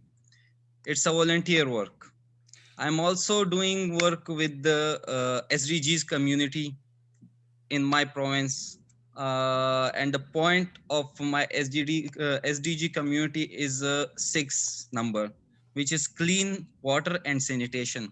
I did a lot of projects in my bachelor life on SDG 6. And I am currently working as a founder director of TQLMI club in Pakistan. So this was my brief introduction. Well, thank you so very much. Please be so kind, if in the chat, if you're able to type in information for your email and contact so that we'll be able to reach you. In fact, everyone on the call is invited to put your contact information in the chat so that those that are joining us late can connect with you, and or we can follow up with each other. Just to refer back to you, Richard Nelson, Michael Rendler suggested that one way that I could do us all a great service is to compile all the various research that I've got going on, because what I've shared with this group is only maybe 5% of the content that I'm dealing with. And this group is only one of 24 that I'm working with. And so I need to bring all that into one place, and a wiki seems to be what is the recommended way. So Richard, I really love what you've done with the Solar Roof wiki. So, offline, perhaps we could talk about ways we could begin to document what we're doing in a more comprehensive way, because technically this all becomes part of our case study, but it's up to us to make sure our content is legitimized and also validated. So Richard, I'll talk with you offline. Yeah, I really appreciate that. I think that would be a wonderful, objective. It just occurs to me, as we're concluding here, that water is such a key issue that maybe we could have next week a focus on water, because we have looked at food principally, but water is so central, or limiting and critical to that, to food. And we haven't really dived into the water issue, really, in its, Excellent. full. So yes, and yes. Okay. Yeah. And just to let you know, I'm getting a little bit better with this. I've also set up an Eventbrite page for this group every week. So now we can update that for next week's event, and we can line up our presentations in advance. So that's an excellent suggestion, Richard. Yeah, it's I think week by week, we're just building up here through these discussions, a global brainstorming that is really exciting. It's encouraging. So, and I felt this would happen already some time ago, but it seems now that there's some kind of critical mass happening here, working here. So it's quite fantastic. Excellent. Well, you're a key part of this, so we really do appreciate and love you. Thank you so much. Okay, I think I've worked my way through the guest list here. So Mufadal, I'm going to attempt to share the video that you had. Give me just a moment. I'm having, again, some technical challenges. As you see, I just faded out online, but I'll give it a shot. As a matter of fact, Mufadal, if you could put the YouTube link in the chat. Mufadal, are you still with us? Yes, I will do that, Andrew, so that everybody can, have a record of that also, and then we move forward. Well, actually, if you could actually share your screen and play the video, that would be just as well. I mean, we all have the ability to share our screens. So if you're in front of a computer, perhaps if you would like, you could do that now as well. Let me see.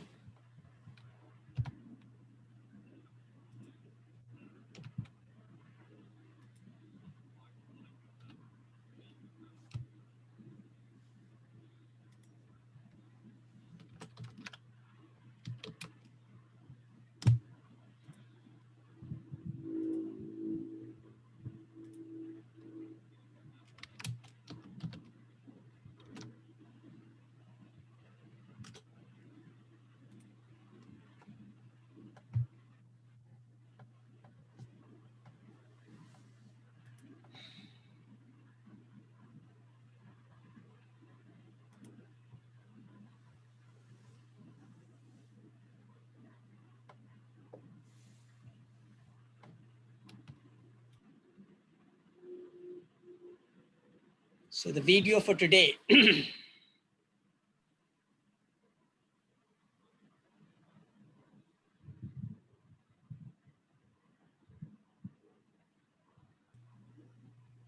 No voice, no sound. Yeah, no sound, Mufadal. So please stop sharing your screen. And then when you click on share screen, at the bottom left, click on the small window so you can share your sound as well. Okay, let me see. What shall I do? Okay, stop sharing your screen and then press the share screen option. at the bottom left, you should see a small box. If you click that, you can share your sound. Do you see that small box? Let me see. You, I'm not seeing it. you have to stop You have to sharing. stop it. You have to stop. You have to stop sharing your screen first. Yeah. Mm,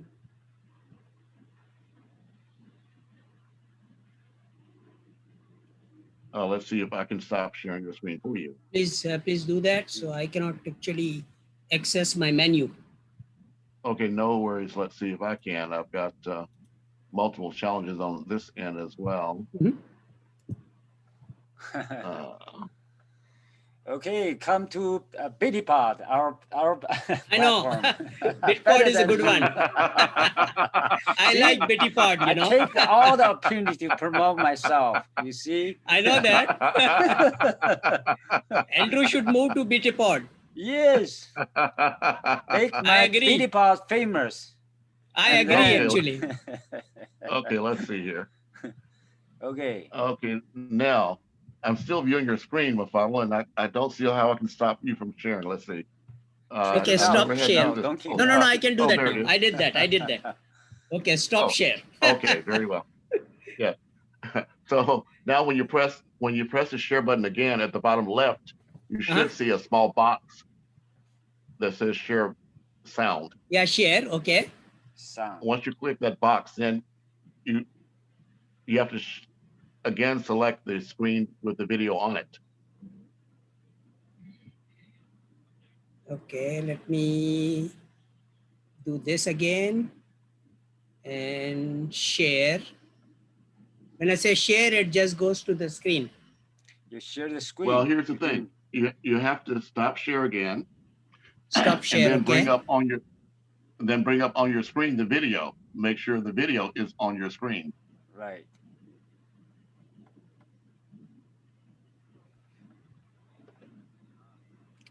See, and you can even, sorry. And then you can even click the button for making it the let me do something. Let me do something. No, let me do something. Maybe I can do that. No. What I will do is I'm just putting the link here in the chat. Yeah. In the chat. So now somebody can, just play it. Okay, so Aubrey, could you be so kind? I'm still having intermittent connection. I'll try because I don't use Zoom a lot, so I don't know this stuff. I don't like Zoom, I tried many times. You can get the link, Aubrey, and then share it with the video and with the audio. Oh boy. Okay. Just copy the link in your machine. Okay, now I can. Unless there's a volunteer. Unless there's a volunteer on the line that will be able to facilitate. I'm doing now. Yes, I'm sharing now. So now I need to share. So now you can do the setting. Yeah. Where is it? A lot to learn about the tech. I know. Oh boy. We're all in it together. There. Yeah. Okay, now I cannot hear you. We cannot hear it still. But I did it. No, I mean we can see the screen, but we cannot hear the audio. I can hear it. Yes. You can hear it? Yeah, you have to follow your own instructions. Oh, same thing. And stop sharing. Stop. Okay, see? I don't like this. Oh, I can hear, but you cannot, right? Yeah, okay. Okay, got it. Share. Then, where's that button? Oh, boy. I couldn't search that button. I couldn't find there, it, actually. Yeah, there, you got it. Residents of our world. Oh, now we can do it. Enjoy. Oh, good. Total quality. No, it's inflation-free life in 2021. My name is Dr. Mufaddal Mirza. I have acquired my basic education in chemical engineering from Dawood University of Engineering and Technology. proceeded to Detroit, Michigan to get master's in chemical engineering.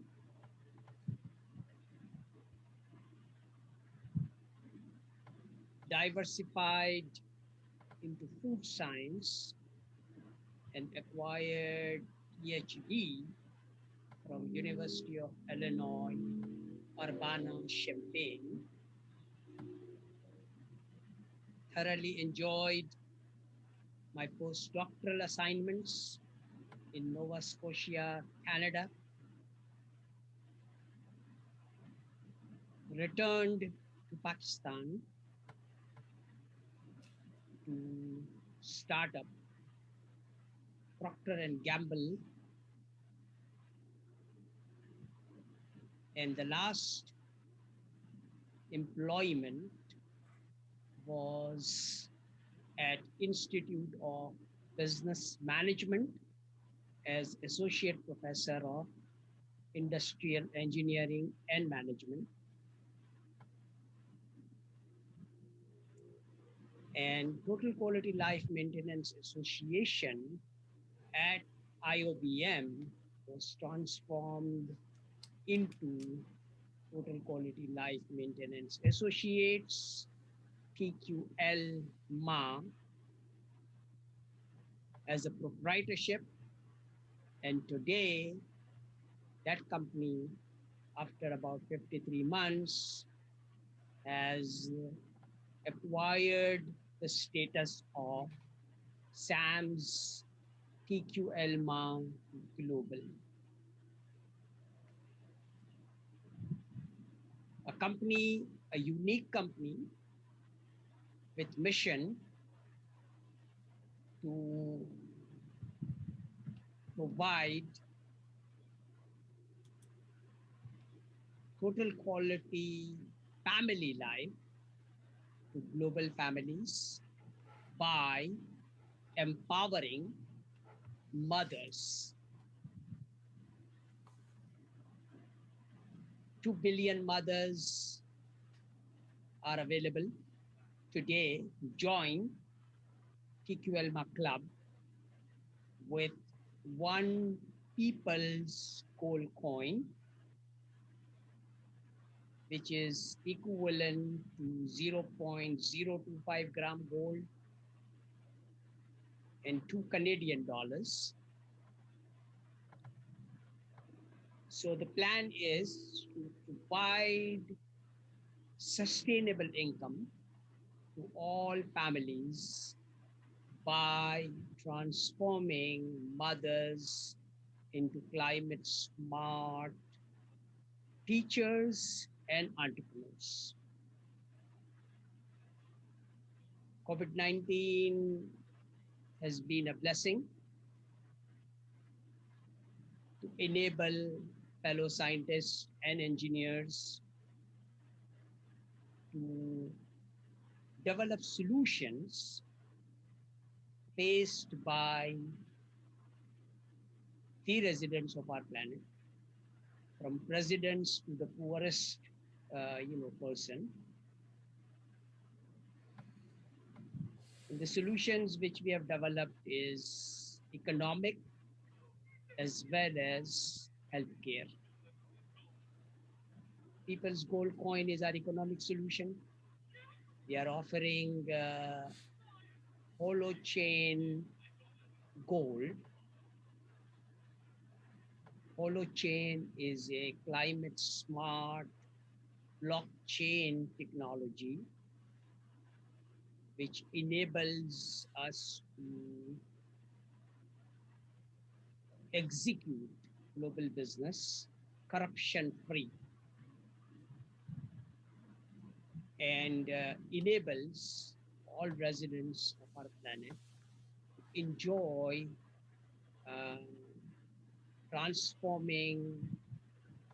enjoy inflation-free life by transforming their paper currency, inflation-prone paper currency, into gold. And holochain technology experts will enable 2 billion mothers, to conduct and operate climate smart business, climate smart food, and climate smart jewelry business in our SAM's Wheel of Life Pyropod Farm School, which we are planning to build in climate smart entrepreneurship department in global universities. Currently, the focus is to transform Canada, Pakistan, and Tanzania into climate smart countries by executing the project of building Wheel of Life Farm School in university campuses to provide immunity boosting climate smart food to students, teachers, and the community families. Community Development Foundation is leading the project in Pakistan, and we are working with global female leaders, global mothers, financially vibrant and qualified mothers to join hands with Ms. Mariam Khan, who is leading the project in Pakistan, to attain our objective of enrolling mothers into Global Executive MBA 5300 PGC program, which will enable them to operate a million PGC business in 53 months. So everyone is welcome to join TQLMA Club to acquire personalized family life maintenance consultation from our experts by enrolling themselves in TQLMA Club with $2 Canadian, which will enable us to provide the seed funding to incorporate SAM's TQLMA Global as foreign direct investment company in all countries of our world, so that we can collectively combat COVID-19 and enjoy total quality inflation-free life in 2021 in the able leadership of President Biden, Kamala Harris, and the global world leaders. Thank you very much for your time. Pass on this message in all languages so that everybody can understand and participate in our program. Assalamu alaikum wa rahmatullahi wa barakatuh. Okay. Well, thank you very much, Aubrey, for sharing that. I'm Thank you, about to enter into the close, but Mafadal, I do want to address several issues. One, for example, sorry. at one time, oh, no worries. At one time, Mafadal, I've worn a lot of hats in my life. One was as a public relations director, and public relations is defined as good works well publicized. Now that we're in this circular economy, I believe offline I can assist you with finding ways to empower all the people on this chat and all the people around the world to assist you in accomplishing your objective. But I'll talk to you about that offline. For the purpose of this call, I would like to ask each of you to begin to think about yourselves again as not just producers, consumers of content, but producers. And that means that we have to now start creating our own public service announcements about what we are doing individually. And we can provide you a way to share that around the world, but we have to have the content. So I just urge each of you to start thinking about programming programming yourself as a product, as a commodity, as your own show, so that you can begin to enter into the global supply chain of information. Right now, content is king. All the major networks are looking for content. In this COVID-19 era, you see newsrooms that are done from people's homes. Each of us could actually become a producer of our own content. So what we'll be doing here with the Revelation Network is providing you that opportunity with conversations with Andrew Williams Jr. This is one example of a 2.5-hour show, but think about maybe a 15-minute show of each of you showcasing and introducing yourselves with a beginning, a middle, and an end. That end can point to a place where people can click to purchase, to donate, to support, to do whatever is necessary, and that can be used as fillers. We'll be starting to launch at the first of next year, Nakori TV, that will not include just only our 400,000 subscribers that we already have, internet subscribers, but reach 100 million people worldwide. We're going to need a lot of content. So I'm just asking each of you to start thinking ahead and find out ways that we can begin to populate our channels with content that we produce that is in fact developed to help humankind. So I want to thank all of you for your participation so far. And I look forward to continuing this weekly Sunday meetings throughout the end of the year. So we will actually show a demonstrated proof of concept that we can hold up to the world that can be replicated around the world. The floor is open to comments before we close.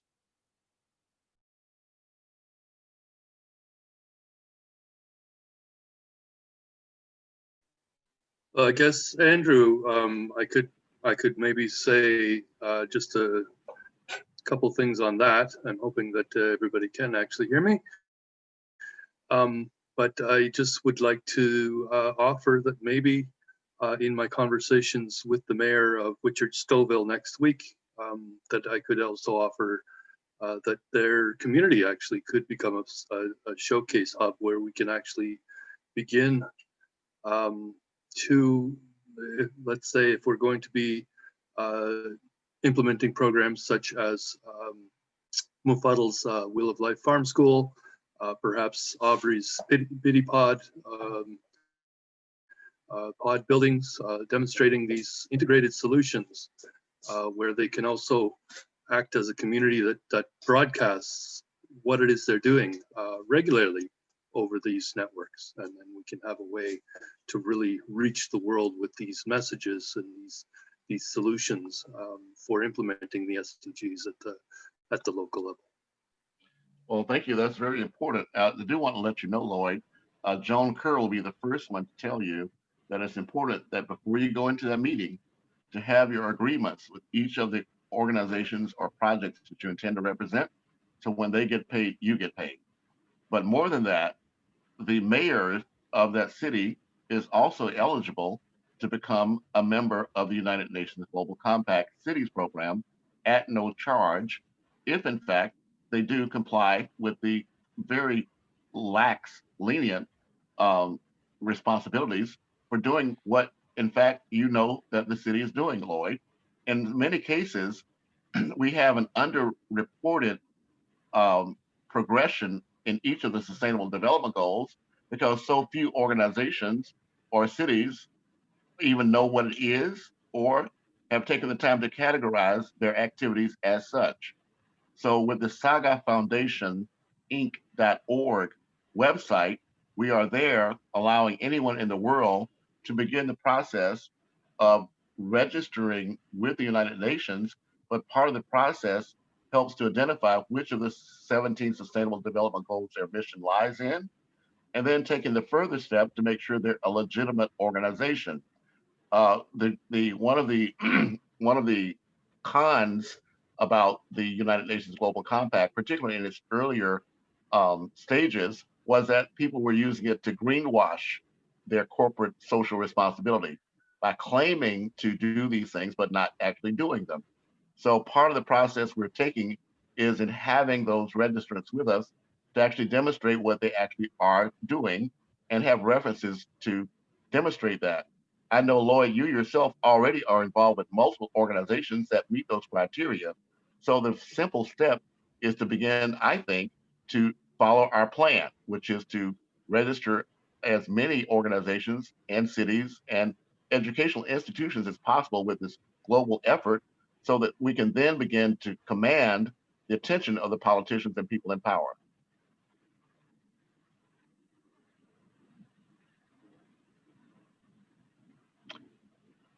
So with that, I think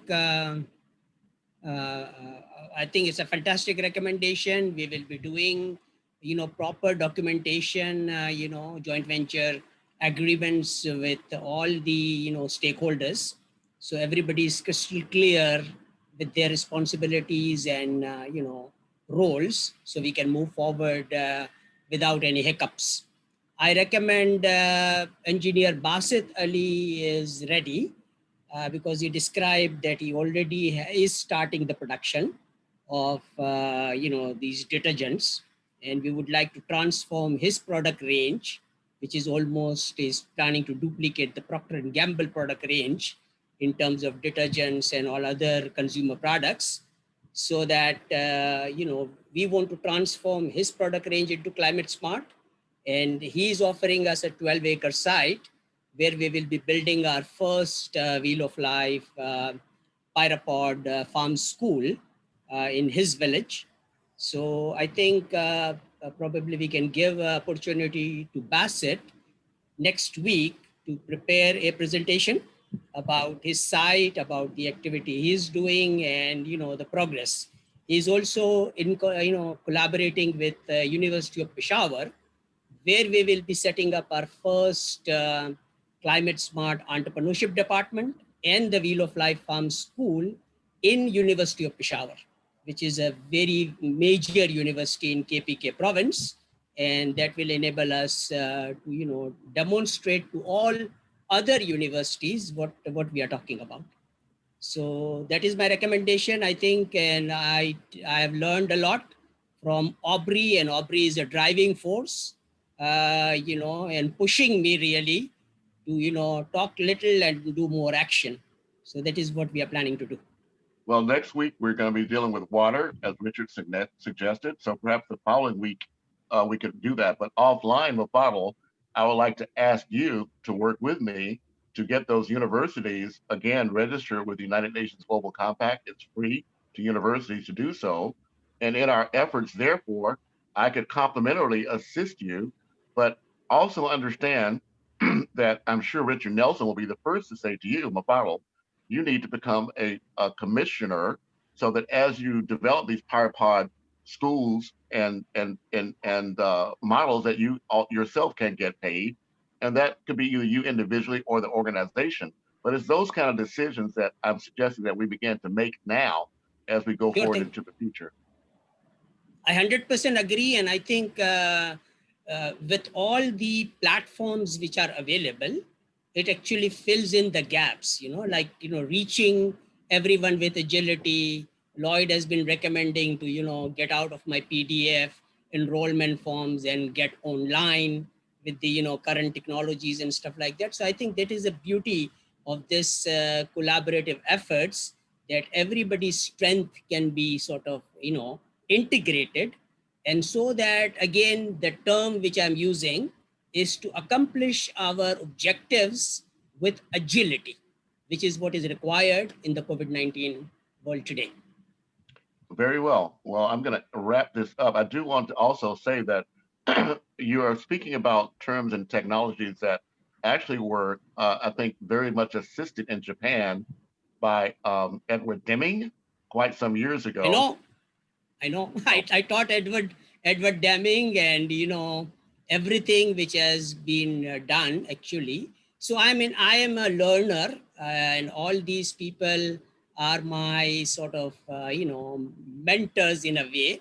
And I consider Procter & Gamble as a university for me. I consider Toyota Production System and Toyota as a university for me. I learn a lot.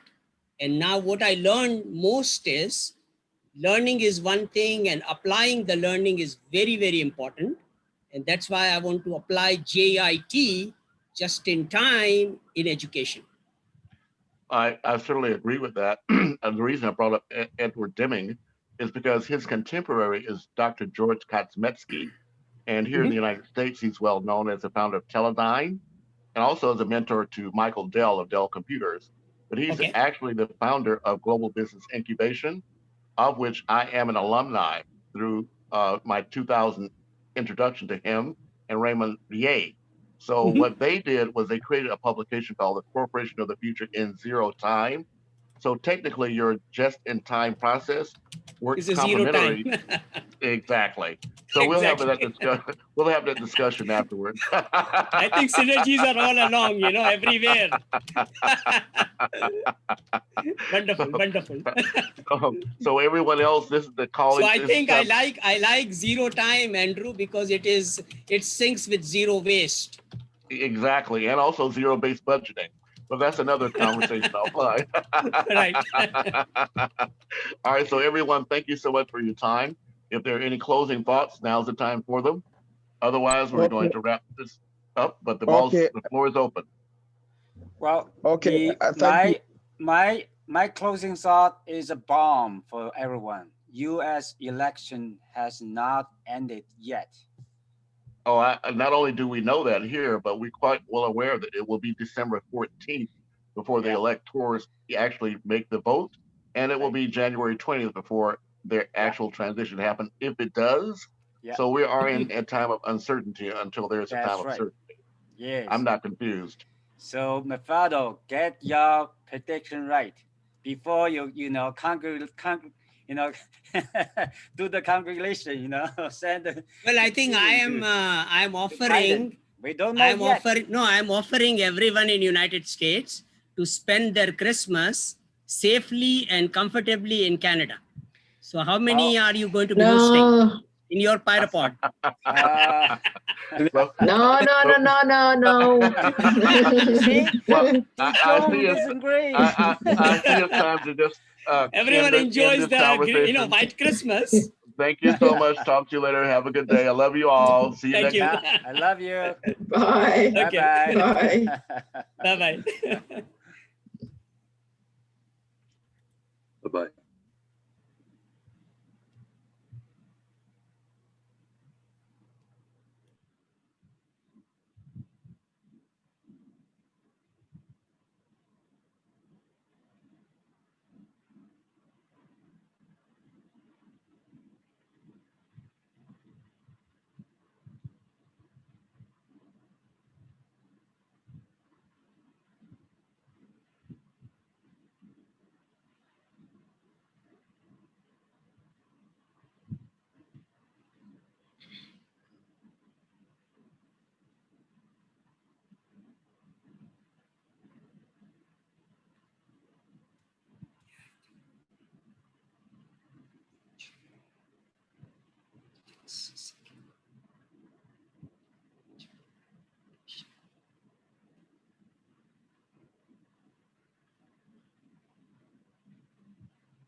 Hello.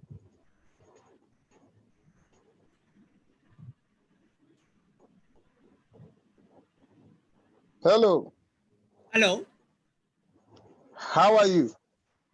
I'm very, very busy. It's almost past midnight, and we'll take a little rest and start the fresh day, fresh week tomorrow. So how is everything in Nigeria? We are blessed God. Everything is going on well. We are actually, being up to see how we can put things in place, getting ready for next year. So we have an international conference, which I would love you to be part of it. Sure thing. I love President Buhari, and I know that, Bonny Light crude oil is one of the products which is not good for the climate and the weather, but it's a Bonny Light. And we are also in the business of transforming and producing climate smart fuel. So until we go 100% petroleum free, we can definitely utilize Boni Light in Pakistan and everywhere else, and transform that wonderful product into climate smart fuel, so that the revenue can be available for President Buhari to transform Nigeria into benchmark corruption-free country. Exactly. You are absolutely correct. You are correct. But in other words, we as NGOs, we also have a lot of work to do in terms of climate change. Yes, we have a lot of work. And I think our idea and concept is very simple, because everybody's talking about doing it. I like doing it. Okay. Yes. And the best way to do it is this, because nobody has any agendas when it comes to education. Okay. Good. Nowadays, nobody has any hidden agendas when it comes to fighting COVID-19, because everybody is scared of their lives, right? So once we enter anywhere, any university campus, and we say, okay, I'm going to be, transforming students, teachers, and professors into entrepreneurs by setting up a climate smart entrepreneurship department in a university campus. Okay, and I'm going to be also providing climate smart immunity boosting food to everybody, whether they have money or not. Who will say no to this proposal? Wow. Nobody. Wow. Right? So I think that is exactly the idea, that we immediately enter. I mean, nobody with the current situation, Richard, myself, nobody has to travel. We can train and teach everyone everything online. Okay, so they can begin tomorrow. Sure. And I'm also sure that all Nigerian has $2 Canadian. Of course. Right? So now, yes. I'm giving you a real number. Okay. Now, say you lead and incorporate SAM's TQLMA Global Nigeria as a foreign direct investment company with better than startup New York incentives. You have got something like 400 million Canadian dollar as a seed capital to execute the project. Good. You are absolutely correct. So why don't we do it? Yes. How do we go about this? I heard when you were making a speech, maybe His Excellency Andrew Williams will engage all of us to do this collaboration, because like I mentioned. No, actually, the C4 group definitely is composed of a lot of people globally. And I think our idea now is very simple, that, we have developed a terminology which we call glocal. Okay. And I am an expert in globalization, because I, actually implement PNG standards locally. And PNG product is everywhere. Okay, I'm a PNG manager. I started up that company in Pakistan, and I can transform and give you Procter & Gamble products, which Basit and our team is manufacturing. We know how to do it. I'm simply making PNG banks and insurance free, so that now I can produce climate smart Procter & Gamble products for every Nigerian family who would love to purchase that product at maybe 10% lower cost. Wow. Can you send this through email to me? Let me go through it and know how we can work things out. Okay, text your email ID. You have my email ID with you, right? I have your number on WhatsApp. We can continue this conversation on WhatsApp. Wonderful, I am also in the C4 group. Wonderful. So let me save your number also, and let's form a sort of a SAM's TQLMA Nigeria group. Okay. And then just move forward, and execute the project. No problem. Let me create a group right away, add you to the group, and let's start me and you, and from there I will see the competent people and who I can bring to the group so that we can start immediately. All the right stakeholders should be part of it, not too many people who are decision makers, who are doers. Just make them part of the team, and then we can start executing. Okay. I mean, it's like a no-brainer, Okay, let's do it like this way. Let me start with you first. Understand, have an idea, have the blue. We go to the drawing board, get a blueprint of everything, so that once I'm able to, I will know who I will bring. Not everybody, like you said. So let's start me and you. That's all for now. Sounds good. I will, bring you up to speed. Share everything before I sleep, so you can take your time and study everything, and then we move. Like I said, I mean, when the people think on the same wavelength, things can be accomplished using agile engineering with agility, and that's what I like to do. Absolutely. Let's do that right away. Let's do that right away on WhatsApp. Okay, wonderful. All right. Wonderful. All right. Sure thing. All right.